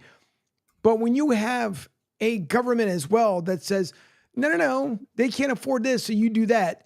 Oh, no, you don't have to respect what they have to say because they don't respect what you say. Now you have the country torn because it's like, all right, one side's telling me I should obey. This side's telling me I should do whatever the hell I want to. So it starts with that conversation because you have people that you have to change in your community that you've placed there because of voting laws and everything else. Start with that change so people can come back and say, all right, let's have that town meeting. But don't have it once and then go away. Just like the people that finally admit they're alcoholics, right? Hi, I'm Angel. I'm here, blah, blah, blah. You go through the whole spiel. No, I'm not an alcoholic. I'm just throwing myself out there as an example. But they go there to a meeting. Why? Because they want to get better. Just like a person who may have finally hit rock bottom, went on that drug binge in the whole 9 yards, and God woke him up and said, listen, bro, that was the last time I'm going to save you. Either you're saving yourself at this point or you're out, one of the two, right? And they finally have to come to Jesus party and they go around and start telling everybody, Jelly Roll, perfect example. Jelly Roll didn't have the best life, right? He said he went through his ups and downs. Now he's putting out messages and actually going to DC and telling people, if you go down this road here, here's what's going to happen. But if you're only going to have the conversation when it's a hot topic, of course, everybody's going to be like, so what happened to that conversation we had a month ago? That was a month ago. New month, new day. We're just going to, keep it the way it is. So yeah, there's arguments to both sides, but you cannot let the asylum run wild because then no one's going to respect one another. It's just going to be one big free-for-all. And last I checked, that's not the way the world should work. It should be that if the same way you go to somebody's house and you respect who they are, you respect their home, you respect that they actually welcomed you into their home, have their respect, enjoy it. You know, if it's a bottle of wine, whatever, cheese puff, I don't care what you bring, but feel like you're welcome there. So the next time they say, you know what, Rich, Angel, I like your guest. I think, listen, everything you're saying, I want to get to a couple more comments too, though. 727-858-6650, because I'm not saying there is a disconnect. Right. All I'm saying is all we do is talk and talk. So then what's the solution? There's bad cops, but there's also those that want to poke the bear. So give me a solution. So again, I'm not saying ignoring a cop is not a smart move, but it's not illegal. It's not. Chirping to a cop is not a smart move, but it's not illegal. All I'm saying is you're poking the friggin' bear. Whether you want to admit it or not, It's factual. Right. It is. It is. You can't dispute. You can't deny it. If I'm tweaking, eventually what's going to happen? The bear's going to snap and bite back. Right. Does it make it right? No, it doesn't. Does it make it right to drag someone out of the car and smash in their skull, or put them in a chokehold, or put your knee in their neck or their back? No, it doesn't. No person should go through that. Let me tell you. Okay, so I would say this was 2005 or 2006. So my friends, that I've known for a long time, they're from DR. They're from Santo Domingo, Dominican Republic. They moved down to Fort Myers. Okay. So every year, want to try to have a vacation or at least get out a little bit because I work so much, right? So I remember they were like, "You work way too much. Clear your head." I was dealing with some personal stuff, and they were like, "Just come down for a week or so." I remember father took me to the airport. He's like, "Have a good trip, have fun." They were right near Fort Myers Beach, and it was predominantly all Dominicans, all Cubans, all Mexicans. It was highly populated Spanish area. Okay. Mm-hmm. Now this was 2004, 2005. It was also in the summertime. So it was friggin' hot. And my friends had to work. So they're like, "Hey, you don't have a car. We don't have a car for you, but you're within walking distance."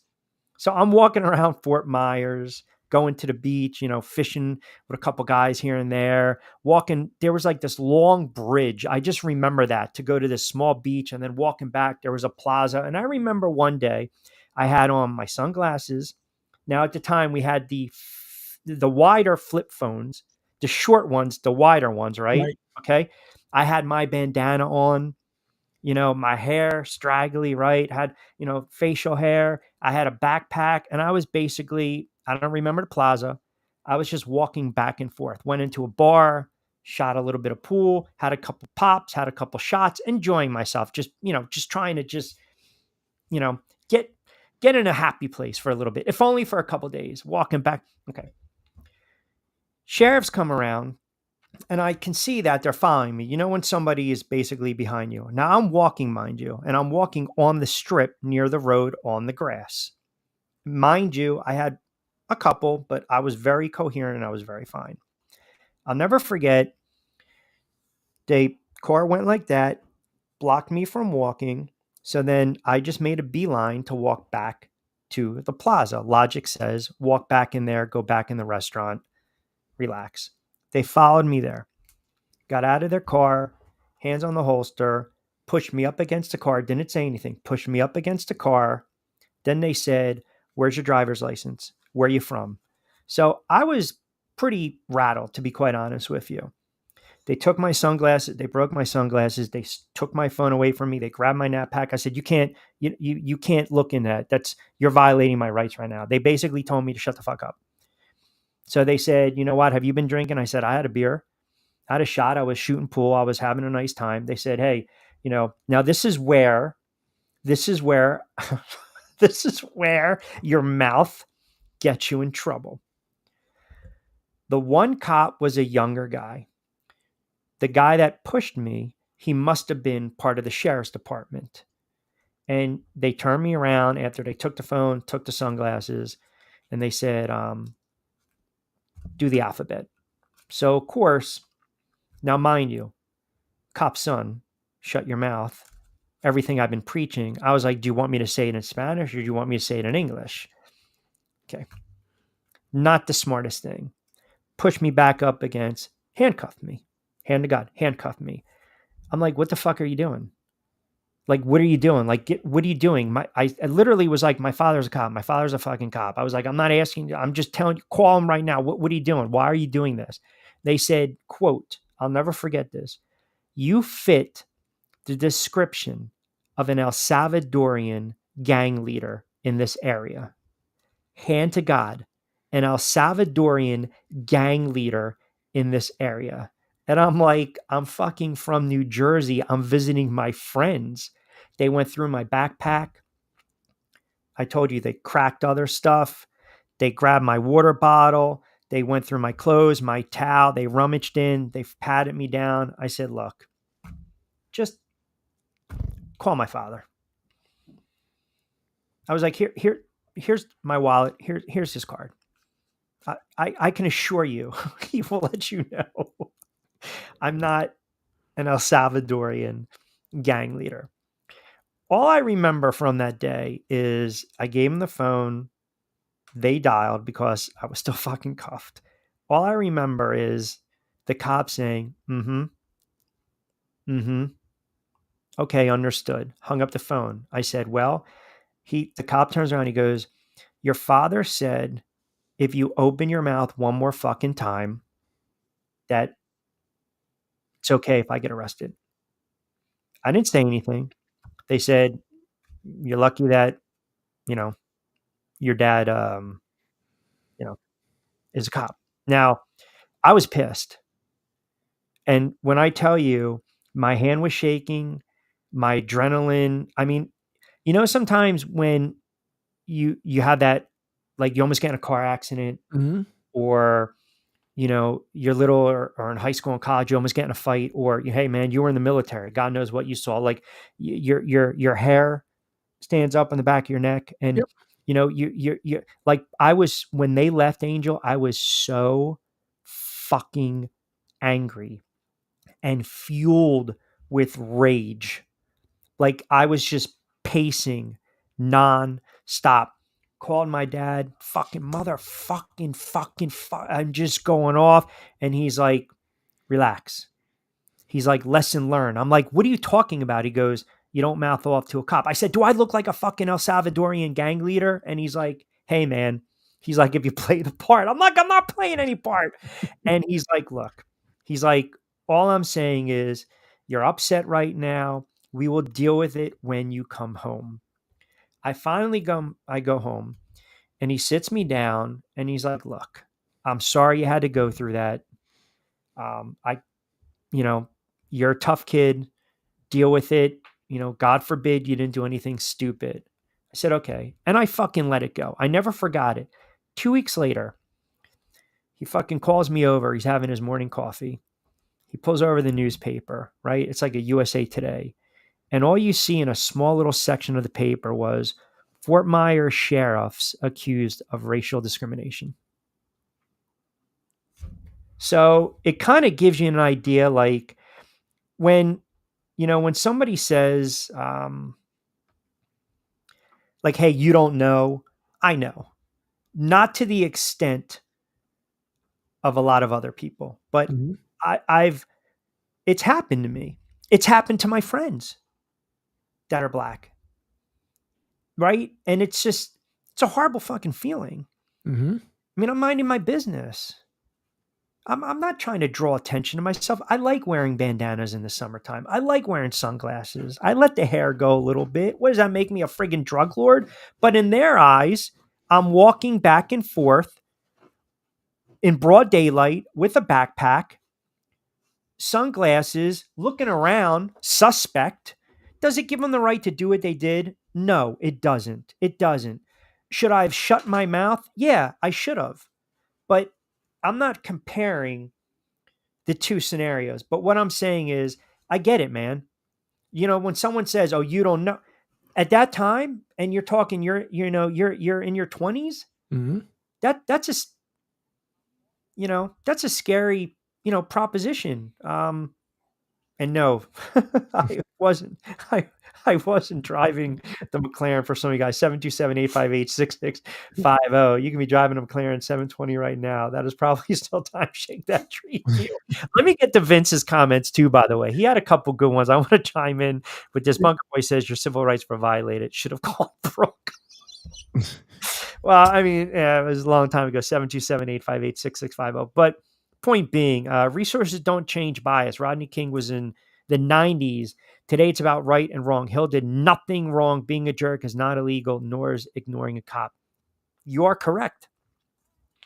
Some of us want to fight the bear. See? That's where the bear has been stealing our food for some time, and now we've had enough. And you are entitled. One of my buddies, that opinion, that mindset, he has that same one, right? And I kind of joke like, don't look, man, you can't walk around every day and be angry in life. What, how are you going to be productive? What good is that going to do? Right? I mean, everyone at some time or another has been royally fucked. I think we can all agree in some point of our lives, we've been discriminated against. Yep. There are certain forms of discrimination. I mean, when I started off, in radio, of course, the dog's getting ready to make an appearance, which is, there you go. I mean, she knows because I'm getting fired up. So what does she have to do? She wants to come to my rescue right now. Uh-huh. But, exactly. When I was starting off in radio, someone had the audacity and told me I should fucking shorten my name. Jesus. Can you imagine that? Now it's Rich Quinn with your sports update. Hello there, I'm Rich Quinn. And here is your HHCT sports update. The Whites defeated the Blacks today, 7-6. It is. What are we doing? Now, have you? It seems bizarre, right? But have you ever got email profiles? I've gotten hate emails when I was on the air. No, but I'm not talking about that hate mail. I'm talking about an email profile. Have you ever got that one? Well, I mean, I get ads like for Goya, but does that mean... No. All right. So you know how it's the same way. So let's say me. Keep talking. Listen, just keep talking. I need to. Oh boy. Keep going. On a roll here. I'm right here. Keep talking. Go ahead. No, go. I'm right here. Keep talking. No, that's fine. The phone was ringing, so I didn't make sure I had it there. But tell me about no, but the if like let's say me, you, Vince, and the Barker boys, right? We're sending a text back and forth, right? And then Vince makes his point, but me, you, and the Bunker boys, we're looking at it like, huh? Did we understand that right? So then we write back to Vince and we say, hey, Vince, are you trying to say it like this? Or are we just, are we not reading this correctly? So I sent an email out to a company, finally meet the company, and the person shakes my hand. Oh, nice to meet you, Mr. Martinez. This is so-and-so. And I got the whole lineup of the office. You really don't seem like your email. I'm like, huh? Yeah. Yeah, I hear you. Yeah, I mean, I was lost for a moment when you said that. And I was like, you mean like spam email? I mean, but it's I hate to say it's apples and oranges, right? So the one thing that I really have always liked about being on the air is every stop that I've had, I had a very, the audience was very unique, if that makes sense, right? Like down here, when I was on the air for years, I had a lot of guys from AC that would chime in. Pleasantville, from Camden, right? Right. Because I always wanted my show to have a little more juice, right? So you appeal to certain audiences where it's just not, let's be honest, the old man, on the porch, here you go, and it's just like boring blah type of radio. I can kind of leave it at that. The audience can kind of figure it out for their own, right? Where you're always afraid to kind of say something or go down the rabbit hole. That's why I think a lot of that audience is carried over and they can appreciate what we're trying to do, what I'm trying to do, because you're allowed to have opinions. And, we might not always agree, but it doesn't mean that your opinion has less value, or your thought or your experience has less value than my opinion, my thought, or my experience. I mean, I shared that, and I haven't really shared that story on air. It was like the first time I really shared that story on air, but I just thought it was kind of, it was applicable in this situation, because you never know what somebody has to go through. Right.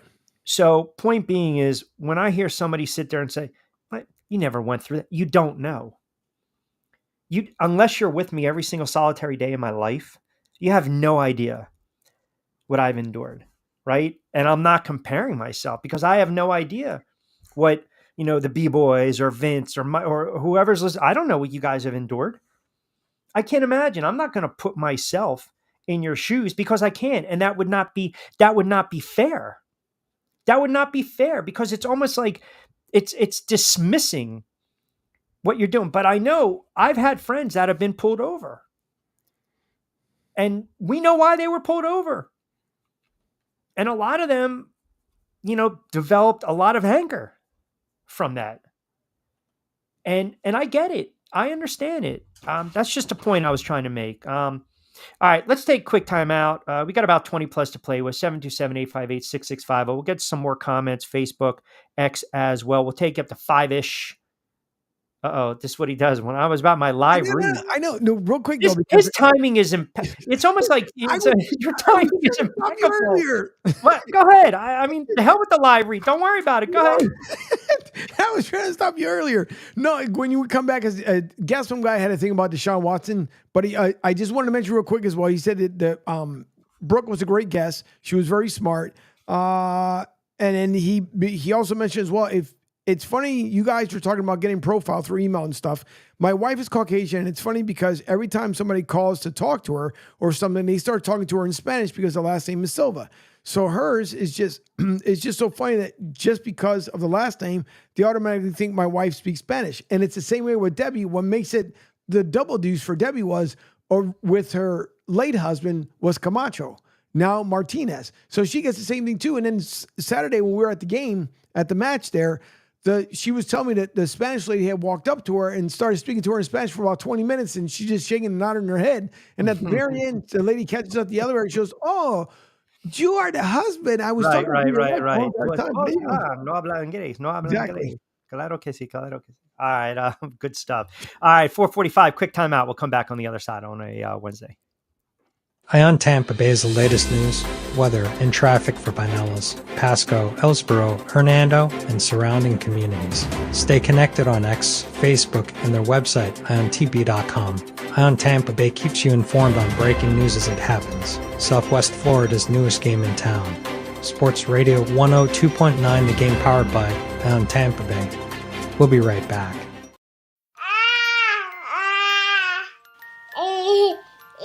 To some people, the sound of a baby babbling doesn't mean much. But that's not necessarily true. By 6 months, they're combining vowels and consonants. By 9 months, they're trying out different kinds of sounds. And by 12 months, their babbling is beginning to take on some meaning. Especially if there's no babbling at all. Little to no babbling by 12 months or later is just one of the possible signs of autism in children.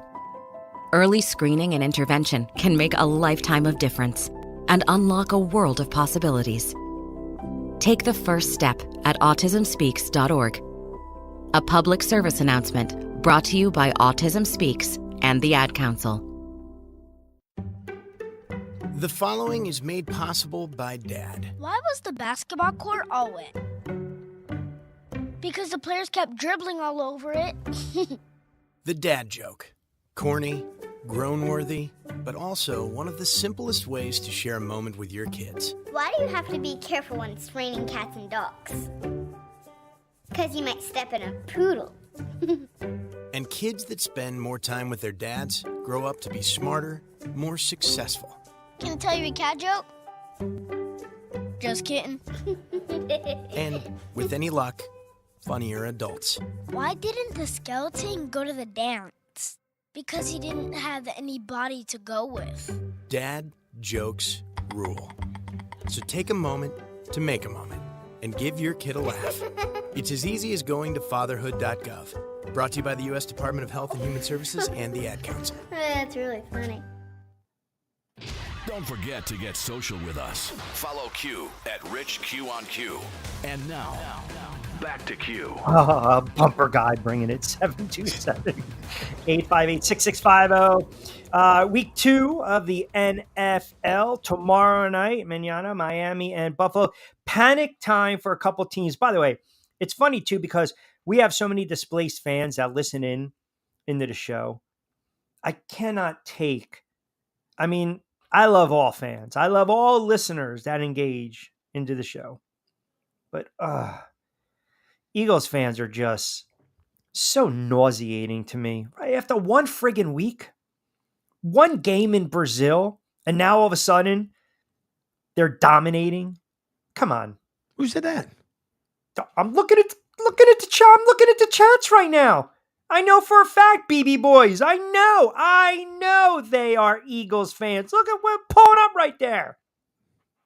Well, this is the Penguin. Early work day for myself. Doing the drive while listening. LFG. There we go, BB. Can we move on from window gate? Talk about how... No, they're not. One frigging game. Driving and listening to the Hermano Q. Thank you. Appreciate that, Penguin. 1 week. This is one reason I can't stand the NFL, even though I love the NFL. It's always an overreaction, right? I mean, San Francisco, we didn't even talk about this because we weren't on the air yesterday. And I wanted to have a little more fun with Brooke. But if you're a Jet fan, moral victory? Because you had a quarterback that can complete a friggin' pass? Moral victory? Stop. Nope. My buddy texts me. He's a Jet fan. And he's literally like, oh, well, hey, man. At least he made it out of the game. That's where we're at right now? Yeah. Stop. That's absolutely absurd. And they got waxed by the 49ers. That's another thing. Who didn't have Christian McCaffrey, who's dealing with an Achilles injury, which is not good. That's not good. Did you hear Aaron Rodgers' comment the other day when I think it might have been just before the game when he had mentioned, well, if we win, that's good. And if we lose and, pretty much we're the same old Jets. I'm like, what the hell is that? I'm over Aaron Rodgers. Stop. Like I'm done. Aaron Rodgers showed he can still play a little bit. I give him that. But Aaron Rodgers is also 40, coming off that injury. And oh, by the way, they got more problems. Again, no Hassan Reddick. 49ers ran all over them. And see, the beauty with week 2 is this, Angel. Here's the beauty of week 2. You never want to start a season 0-2 if you lost your opener. You never. It's almost like a death sentence. Now, they're laying 3.5 on the road to Titans. They should be Tennessee. Tennessee's got a nice defense. But think about this for a minute now. You got the Bills and the Dolphins, Saints and the Cowboys. They're both 1-0. Bucks and the Lions, both 1-0. Colts and Green Bay. Green Bay's got Jordan Love all banged up. You don't want to fall to 0-2. The Giants and Washington, which is going to be if it's 75, you know where I'm going to be. There's no way I'm going to deal with that Daniel Jones nonsense. You got the B boys are just, come on, man. This is what we're doing right now. You don't want to acknowledge the Eagles' dominance. How about you talk about did you not listen to friggin' Monday's show? I spent 45 minutes destroying the Giants and Daniel Jones. Sure did. Futility. It's not even a word. You actually have to almost be good to be futile. They're not even good. They're not even a little Giants. They're so bad. Now, you know what's going to happen, though. Daniel Jones is going to go 20 of 28 for 268 and friggin' 3 touchdowns against Washington. And if they're down 14-0 in the first quarter, yeah, we're going fishing. Let me check. Hold on. See what forecast for me. I got to check the Doppler. Ooh, 77. ABC? Yeah, 77. That's not bad. We're still you got a couple more weeks, but then the drop off. Well, yeah, when they're 0-4, the season's friggin' gone. The season's gone. Matt in Delaware chiming in on Facebook. Q used to listen to you on 1290 The Ticket. Love the fact that you're on the air. I downloaded the app as we speak. You're still riding high with your New York Football Giants. You got to give the Jets a little credit. No, there are no moral victories, but once they get Reddick back, they shore up the run defense. Aaron Rodgers is still going to be Aaron Rodgers. Missed you on the air in Delaware. Love to hear you now. Thank you. I appreciate that. Thanks. Do I have a ring the bell? Yes, matter of fact. No, you don't have to. You don't need to. I'm just saying, where are people thinking that I'm getting? No, but I'm saying he love for the downloaded Giants. No, there's no love for the Giants. They suck. I was talking about he downloaded the app, Senor. Thank you. The appreciation was to ring the bell for downloading the app. Is that like in It's a Wonderful Life? Exactly. Right? With the what's his name? Juju Pedals gets the wings. Exactly.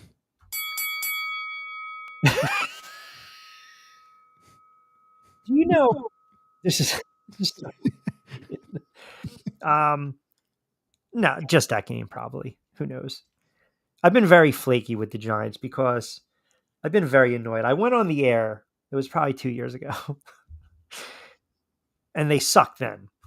And I went on a rant and I basically remember saying, I don't need to hear this. I don't need to watch this shit. My life is too short, blah, blah, blah. And people took it as I wasn't a fan anymore. I'm always going to watch. I listen to the game on the radio. I record the game. I go back and I watch the game. I just don't want my Sundays to get ruined. Now, if you want to call me a fraud, have at it. I've been watching this team for 30 something plus 40 years. I can name you every player, reel off every season, every horrible loss, every great win. I can talk to you what they did in 84, 85, 86, 84, get a playoff game, win it, boom, lose to the 49ers, 85, the shank punt, Landetta, the Bears, 86, 14-2. I can give you all that. All that. We got Thursday night.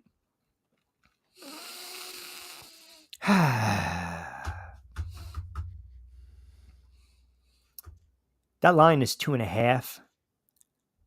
Man, they're gonna make the hill. They're gonna cook that up as much as possible. I just think Miami's the better team. I mean, hell, Arizona was able to move the ball against Buffalo. What do we think that Miami's going to do? And Arizona was getting 6.5. Right? So the Dolphins are my Super Bowl team. The Dolphins, I have them going to the Super Bowl, facing the 49ers. I have the Dolphins winging it all. So I got to stick with the Dolphins. 2.5. Total is 48.5. Week 2 it's almost like week 1. Right? We're still trying to figure stuff out. Like, this is my point that I made, I think, on Monday's show.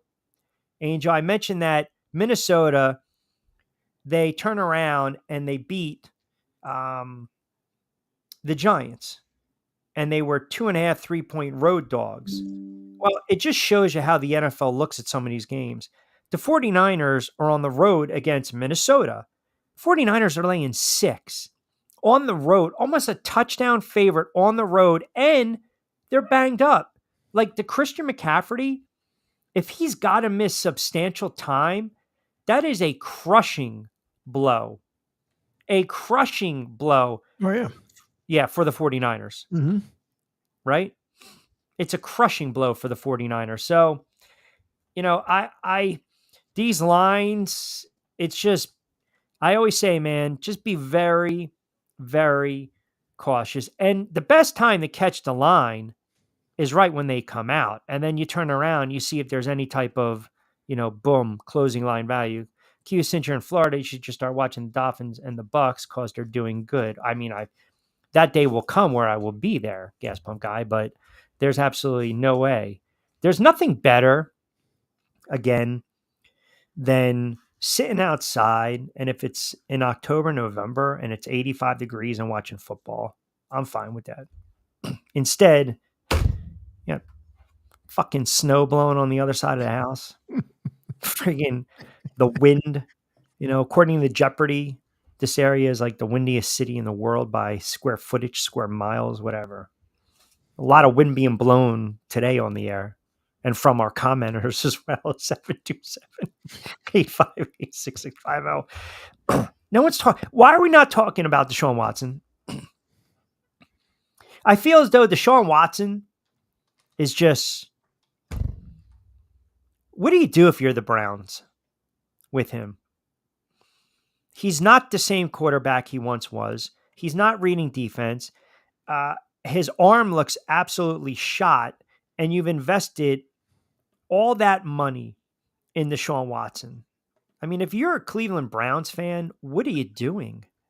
That's Did you? They gave up so much for Deshaun Watson. That's what makes it so ridiculous. I mean, first round. I mean, unbelievable. Texans got 3 first round draft picks, a third and a fifth. Think about that. Wow. That's utterly ridiculous. I mean, it's plus they gave him $250 million, trade the number 1 pick Mayfield to make room for him. And Mayfield looks like he's going to flourish in Tampa Bay, right? Mm-hmm. Looks like he's going to flourish right away. And here's the other thing too that no one's discussing. Clarence the Angel. Thank you. That's Mike B in Ohio chiming in. Appreciate that. Clarence the Angel. By the way, we should check, now that I have the rescue dog, there's absolutely no way I'm bringing my dog in the state of Ohio. Just gonna, just want you to know. Wait, say it again. Hey, listen. I said, yeah, go ahead. I said, now that I have Kiki, there's no way we're making a trek to Ohio. What the fuck was that? Wait. Are you kidding me? I couldn't watch last night. By the way, yeah. So speaking of coincidentally, yeah.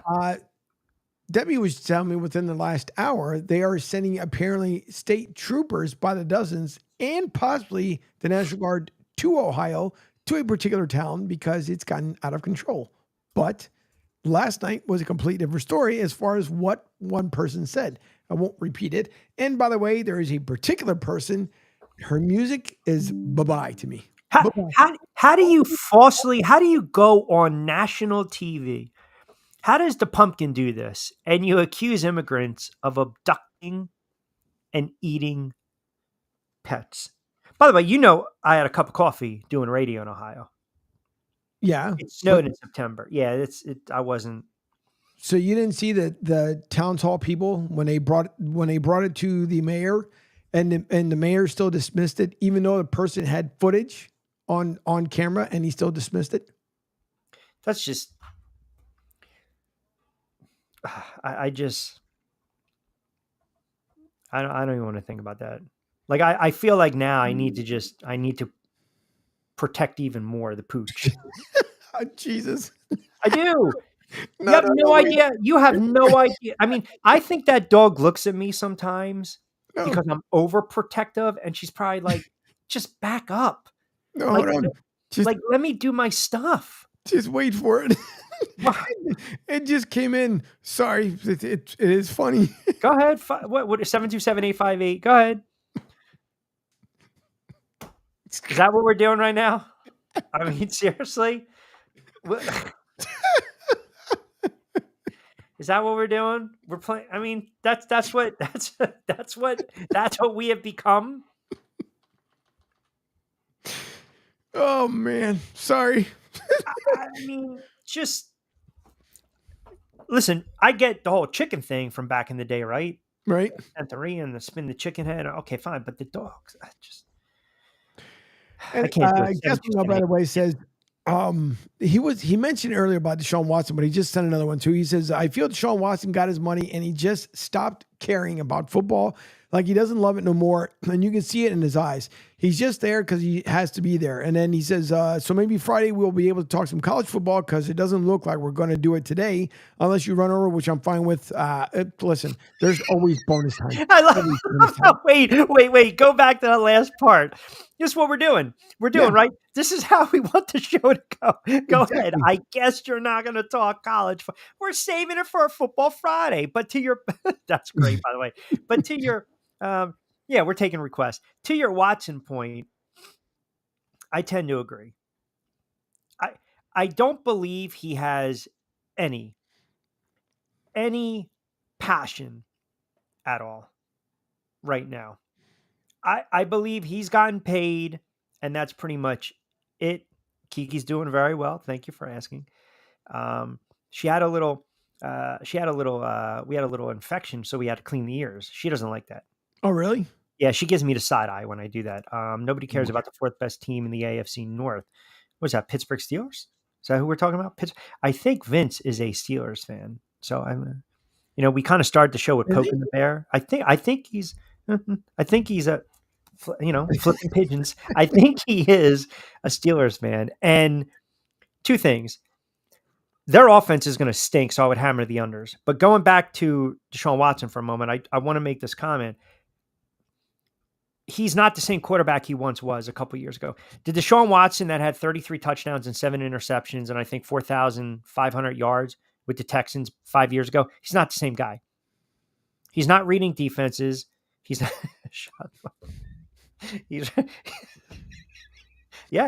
we fire the shots right back. He's not reading defenses. He's got no arm strength. He's not pulling the ball down. He's not knowing when to tuck it in and run. You talk about bold predictions. Let me pull up their schedule. Okay.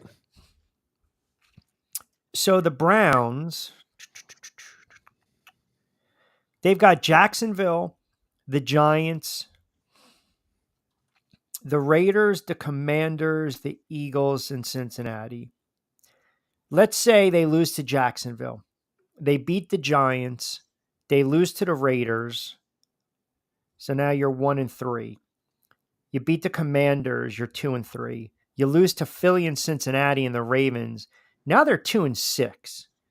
If Deshaun Watson is struggling at 2-6, $250 million guaranteed be damned. They're going to go to Jameis Winston because that coach is fighting for his job. Like that's another thing that you have to, when you talk about poor quarterbacking play in the NFL, the caveat, you have to attach it also to the head coach. So I mentioned this on Back Your Play, which dropped a new edition last night. Lloyd joined me, Lloyd Vance. So that's on Amazon and Spotify, shameless plug. Also the YouTube channel, Rich Q on Q, also SR 1029. But you look at the quarterbacking play. If it's really poor, you also have to start to contribute it to the coaching staff and the coordinator and the head coach. So look what's going on in Carolina. They are starting to panic right now with Bryce Young. You cannot, ignore the fact that Bryce Young does not look like an NFL-ready quarterback. So they're panicking a little bit. The Giants, full-blown panic has set in from last year with Daniel Jones. Now, Carolina head coach gets a pass because it's his first stint. Brian Daboll's not going to get a pass. So there will be a time in this season with the Giants where if Daniel Jones continues to struggle, and Angel, I'm confident in saying if he goes out and he's 8 of 18 for 65 yards in the first half and they're down 14 against Washington, they're going to bench him. They're going to bench him. The head coach needs to back his quarterback. He has to. He can say the quarterback needs to play better. He can say the quarterback has to get into plays faster. He's got to read progressions back. Say whatever you want. But ultimately, I have to back the quarterback. Behind closed doors, it's full-blown panic. We invested 4 years, 5 years, $150, $160. He's injury prone. He's inconsistent. He's throwing pick sixes. He's not reading defenses. He's skittish. He's seeing ghost. So going to the Deshaun Watson situation, yeah. If you're Cleveland right now, you got to be thinking to yourself, what are we going to do with Deshaun Watson? If you're Kevin Stefanski, you got to figure out. You got to know what the hell's going on. I mean, that's how bad it's getting for Cleveland. And there's no other way around it. You have to. You have to. Now, he came out and said that Deshaun Watson is going to start against Jacksonville. He might have a short leash, too. He might. Watson's been a mess since his best Texans game. Seems like he knew all these rape allegations might or are going to come to light at some time. Listen, I believe the Texans knew something was going on, right? Mm-hmm. I mean, they had to. We're not going to sign him. We're not going to play him. We're going to sit him. And we now want to jettison him. That's also, here's another thing. That's, the off the field distractions, I think he said, his father might have passed and condolences and everything. And then, you're going to have the people come out and say, well, guess what? When that happened with Brett Favre, he threw for 300 yards against the Raiders on Monday night. Everyone's different. But I also believe all these allegations. Yeah. I mean, think about that. 50 cases? Yep. That's bad. Is Bad Watson better than the next version of Winston or the best version of Winston? Maybe the Browns. Two things. Let me address both of those. How can it not weigh on you off the field when you're probably every other day on the phone with your lawyer? How to remedy this, how to do damage control, how to spin it. You're human. Your mind only works a certain way. You cannot compartmentalize all that nonsense. And I believe Winston right now, Jameis Winston, gives Cleveland a better chance of winning football games than Deshaun Watson. I mean, Jameis Winston, say what you want, he's a turnover machine, but that guy plays with confidence even though he turns the freaking football over. He doesn't care. And he'll throw it down the field. Deshaun Watson can't even do that right now. So that division, at this moment, Pittsburgh's got to figure it out with Justin Fields. Cleveland's got to figure it out with Deshaun Watson. Pittsburgh, they bring in Russell Wilson. Fields 1-year contract, the running back on a 1-year contract, all show it deals. Wilson on a 1-year contract. Then you got Cincinnati that just lost to New England. Okay. You're dealing with that kind of nonsense. That was a horrible loss for Cincinnati. And then that leaves Baltimore, which lost by 7 to open up the season on Thursday night against Kansas City. That division still, the two teams that are going to be there in the end, I believe are going to be Baltimore, and Cincinnati's going to figure it out. Now, I don't know how much of the hand issue is hurting Joe Burrow, but that's something to monitor. GPG, I think they're going to go to Jameis. If he's not doing good by the week 3, week 4, they have to go to him. There's no waiting till week 7, I think. Yeah, I believe that Kevin Stefanski right now, I can't blame him, but you also have to somewhat sign off again on that deal for Deshaun Watson. Now, it's the organization, it's the ownership group's fault, right? Yep. For that. But, they're in trouble, Cleveland, man, if they don't figure it out. There are a bunch of teams that I believe right now, if they fall to 0-2, their seasons are done. Their seasons are flat out done. The Jets are funny because if the Jets turn around and beat the Titans, the Patriots, and the Broncos, and the Vikings, Sam Darnold Bowl, they're going to be 4-1. And if they're 4-1 and Aaron Rodgers is playing poorly, and Aaron Rodgers is struggling, and Aaron Rodgers is taking hits, are you confident that they're 4-1? Or are you sitting to yourself saying, my quarterback's going to get knocked out again? So it could be like a false bravado, a fraud 4-1. But they can ill afford to lose because you've got Buffalo and Miami in that division. So they can't lose. They got to go out and they got to beat Tennessee. They have to. Denver, the Raiders, that's another team. No one's talking about the Raiders. Antonio Pierce, great player, leader of men, but I don't know who watched that game the other day. His in-game adjustments were horrible. They were absolutely horrible. So he might not be the answer, right? He might not be the answer at all. What are we talking about? Video Bryce Young. BB pushes Young till he's behind this. I don't know. I have no idea what's going on with Bryce Young. I have no idea what's going on. I don't know if the kid can play. I don't. Let's do this. We'll take I know we did a little OT. We'll take a last time out. We'll come back. We'll wrap it up. I know you guys love OT edition of The Drive. We'll come back and we'll reset the table. We'll get out of here on a Wednesday. Ion Tampa Bay is the latest news, weather, and traffic for Pinellas, Pasco, Ellsboro, Hernando, and surrounding communities. Stay connected on X, Facebook, and their website, iontp.com. Ion Tampa Bay keeps you informed on breaking news as it happens. Southwest Florida's newest game in town. Sports Radio 102.9, the game powered by Ion Tampa Bay.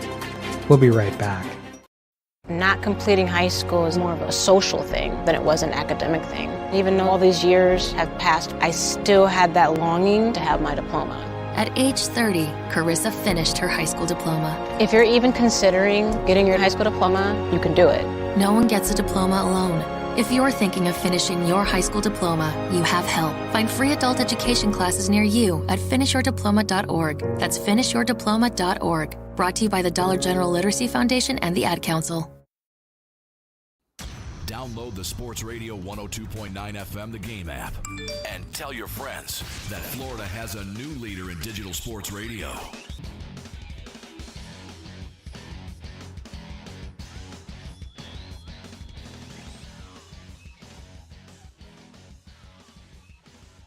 You just keep bouncing your head? I feel like movie trailer guy because we have Fade to Dark.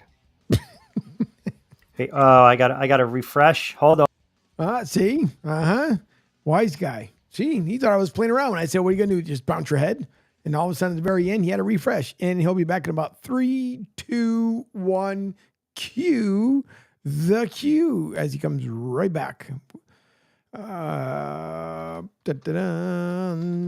he is. I just said I feel like movie trailer guy because we had the black screen. By the way, you know who signals when the show is over? It's not you. It's not, I don't get it. This dog thinks she just runs shit. He like pushes over the door and just stares at me like, that's it, man. You had your 2+ hours. That's it. Literally runs. Shit. Freaking dog made me lose my train of thought.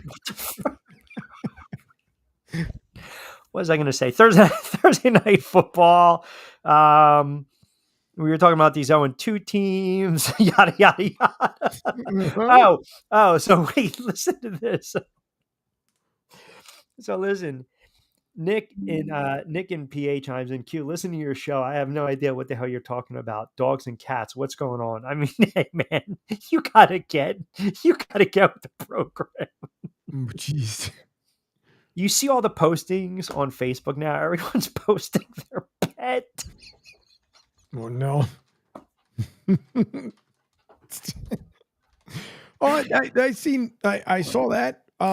What else did there was one was I think it was like the penguins all leaving out of Ohio. I saw birds leaving out of Ohio. There's all kinds of crazy stuff out there. Did you see the video of the cat? It was like he was like climbing really slow, and then the spotlight was on him, and he froze. Yep. Oh man, that's where we're at. I mean, you can't. I'm telling you, there are other countries that are looking at us, and they're just like, what the fuck is going on? Yep. Oh man. All right, let me we got a good show on Friday, Football Friday. We will dive into a lot of NFL.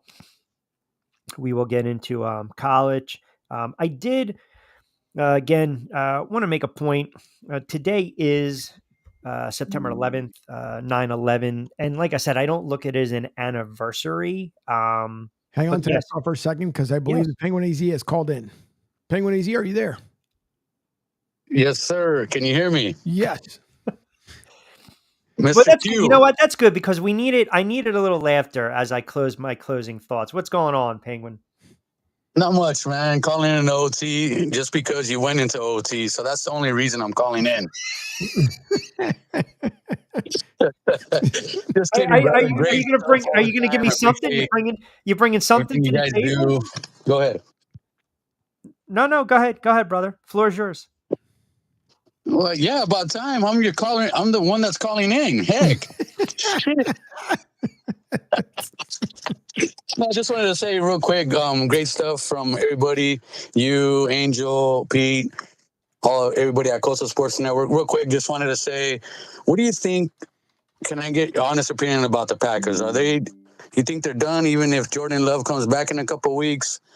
That new defense by Jeff Haley still looks a little sus, man. A little bit to me. I mean, even though the field conditions and stuff, I mean, Christian Watson is let's see what he could do for a trade because he's not in. I don't think. I mean, Jaden Reed was spectacular. Jacobs had a great game, but The health of the quarterback.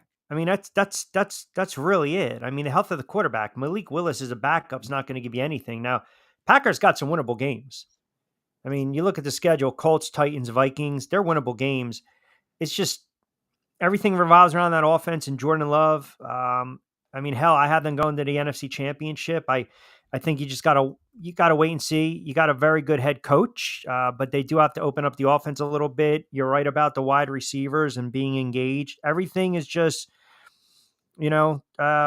everything's on Jordan Love. I think it's a long shot. I don't know if he's going to play on Sunday. I think that's a situation you got to monitor. That's a tricky injury.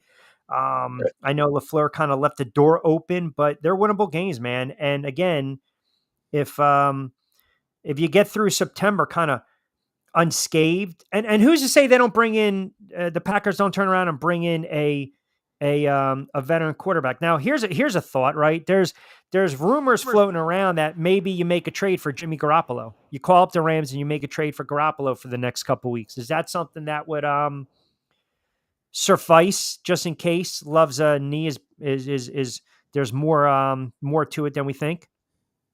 I think so. I mean, I think anybody, I mean, to me, I think Malik was the guy that came in as like the janitor. And, all of a sudden, he's just kind of a guy that went in there to try to learn. And now he's going to get put in there and be like, oh, I actually have to really get in the game. Like I think he just came in. They didn't really have a number two. Clifford was banged up. They didn't do so much. I mean, Willis didn't even play in any preseason. Right. Granted, yes, nobody really. Jordan Love didn't play. Jacobs didn't play. None of the starters played, right? And like we've heard before, you got to play a little bit in the preseason. Like I heard on the Pete Shepard show this morning, like, these guys need to be able to tackle and finish a tackle. If you're like playing like, fake football or flag football, fine. But once you get into a game, it's not flag football anymore. Yeah, you need got to get in there and grind. Yeah. People are going to get hurt. Our plays maybe shoddy or dirty. Yeah, I'm sure they even talk dirty to themselves. So, but yeah, I just wanted to get your take on it. I appreciate it. So I got it from you that if the Giants don't win on Sunday or whenever they play, you're going to go fishing for the rest of the season, right? Now, hold on a second. Now, this is not Fox News. You listen, hold on. There's no credible sources. I cannot confirm nor deny that. No. Listen, I got probably fall striper season. You got a couple more weekends, but I'm going to watch. I'll have the hot toddy. I'll be watching. I'm going to be miserable. Because it's 4 hours. Here's the problem. This is where I'm stuck in between a rock and a hard place. Because they play 1 o'clock games. If they played 4 o'clock, I can at least tire out the dog.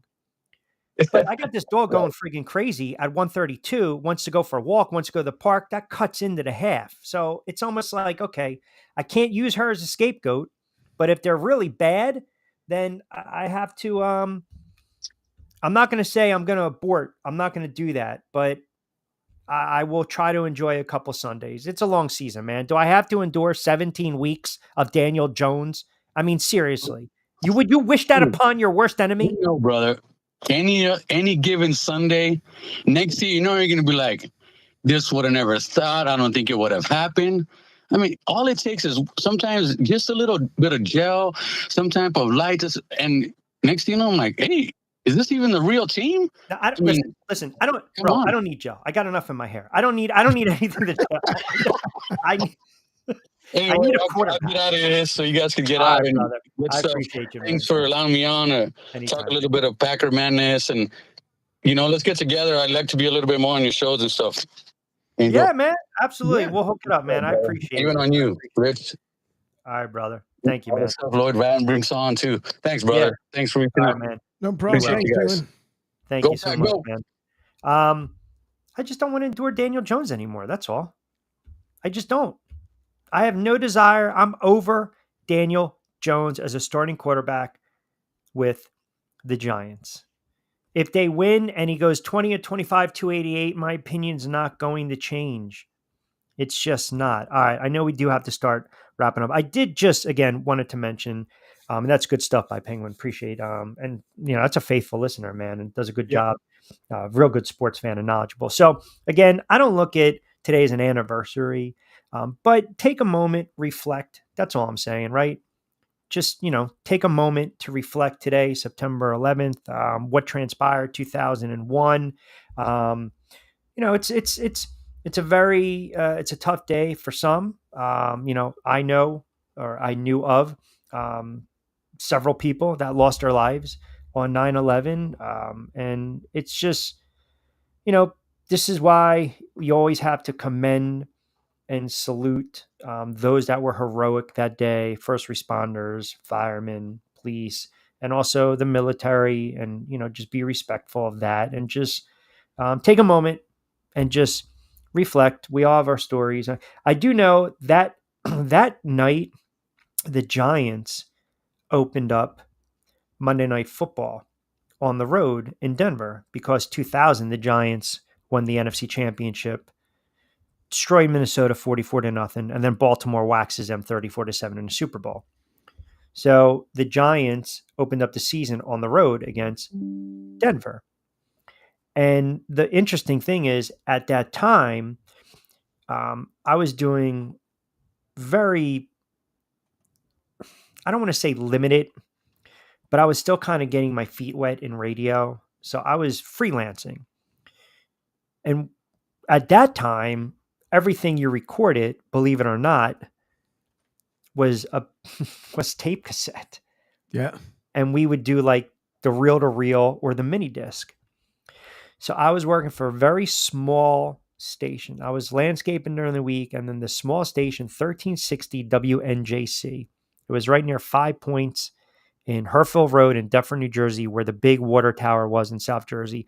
It was a brokered stadium, a lot of religious programming, a lot of political talk, a lot of music. The late, great Jerry Blavitt did his show. They had Harvest Radio at night. They would basically tap into stations across the country and play Spanish music, Mexican music. And a guy had a sports show, Tommy Shaw. It was called the Afternoon Rumble with Tom Shaw. And he was a furniture sales guy. And he would do a show, he would get credentials, and I would produce a show. And once in a while, he'd let me go on the air and, I get to talking this and that. Anyway, I was like, hey, let me get credentials, because I started doing a Sunday NFL show. So I had my little black and white at the time, and I would go on the air. So I was actually credentialed member of the media, because I actually did a couple things prior to that. Long story short, the Giants were playing, and I was like, oh man, I got to go get tape. I got to go drive up to New York, and drop off sound, because that's what we did back in the day. You didn't airmail it. You didn't drop it. You just think about going to a studio and doing cart, reel to reel, mini disc, tape, and try to record everything and splice it up. I mean, nowadays, look, boom, we're done. It's on demand. We cut it, slice it, send it out. And I was supposed to be in the city that morning. The game ended late. And by the way, no one talks about this. For those that watched the game and maybe watched a game in bars in New York and got a couple pops and tore one up, some people were late because they were sick, because they were hungover the next day and they didn't have to go to work. Think about that for a moment.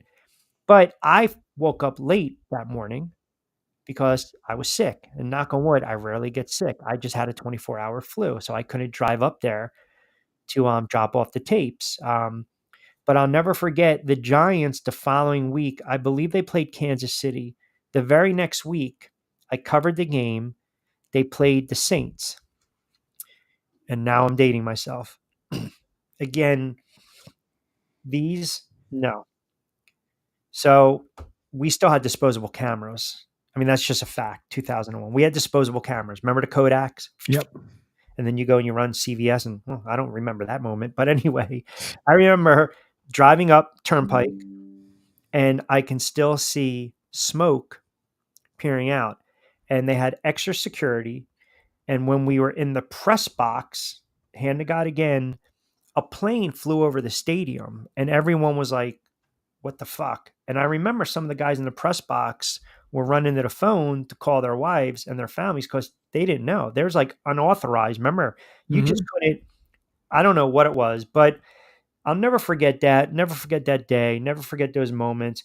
And even though I'm a Yankees guy, I'm a Yankees fan, right? Right. A pop, well, pop, we say a pop is a beer. Have a couple pops, not a soda, not soda pop. Right. But that's fair. I mean, if I have to distinguish for the audience, that's fine. Get the pops on, right? It's beer. That's when Bush came out, had to throw a strike, threw a strike, and then Piazza hits the home run against the Braves. So, but yeah, interesting enough because people don't talk too much about that. For those that were out very late that night. And by the way, I think the Giants lost 34 to. I think it was like 34 to 19. I mean, the game was not competitive at all. I think it was it was 31-20 they lost. They beat Kansas City. They beat the Saints. They actually started 3-1, but the Saints game was September 30th because remember, they didn't play after 9/11. So you had a low, I think it was 12 days or so where everything kind of just shut down. But man, Angel, I'll tell you, I will never forget seeing still the smoke just hovering. And part of me almost feels guilty because I can't watch any of those documentaries anymore. Mm-hmm. I can't, man. The History Channel always airs the one where you see the buildings come down and then, people jumping from the buildings because they had no other option. It's gut wrenching, but it's not, in my eyes, an anniversary. It's just more or less a day to remember and to reflect. So I just kind of wanted to add my sentiment in that. So, All right, brother. Very good stuff today. We had a very busy show. You guys were outstanding with the comments and the engagement and the ball breaking. And Brooke was full of piss and vinegar. She dropped 2 babes. And then she friggin' invited herself back on the show, which means she's got an open invite, right? Exactly. So we'll do it all again on Football Friday. Costco, Corey Parsons might join us. Lloyd Vance's View. We'll take a look, deep dive into the games. Don't forget, start your week off Monday to Friday. Pete Shepard Show, 7 to 10. Martinez and Company, Monday, Wednesday, and Friday from 10 to 12. And then myself, Middays with Q, Monday, Wednesdays, and Fridays, 3 to 5. I feel as though if I keep going, you might do the finger thing and might have to add something. This is too clean of a break for me to get out. So I know I'm disrupting the flow right now because I'm saying it, but I feel as though you need to say something. See, the one time I don't say anything. There we have it. And for mi hermano, Angel Martinez, I am, of course, Rich Quinones. Appreciate everyone keeping us locked into the drive with Q. You guys are fantastic with the messages, the comments on X, on Facebook, and, of course, during the show, 727-858-6650. We might not always agree, but we always welcome your thoughts, your opinions, your comments, and we love the fact that you guys engage and spend a couple hours a day and week with us as well. All right, have a good Sports Wednesday. Enjoy Thursday Night Football. You got pennant races, Steve Gardner on Friday too with some baseball plays. We will do it again back in the saddle on a Friday edition of The Drive. As always, I'm Rich Quinones. Be safe, be sound. Hasta luego, buen día.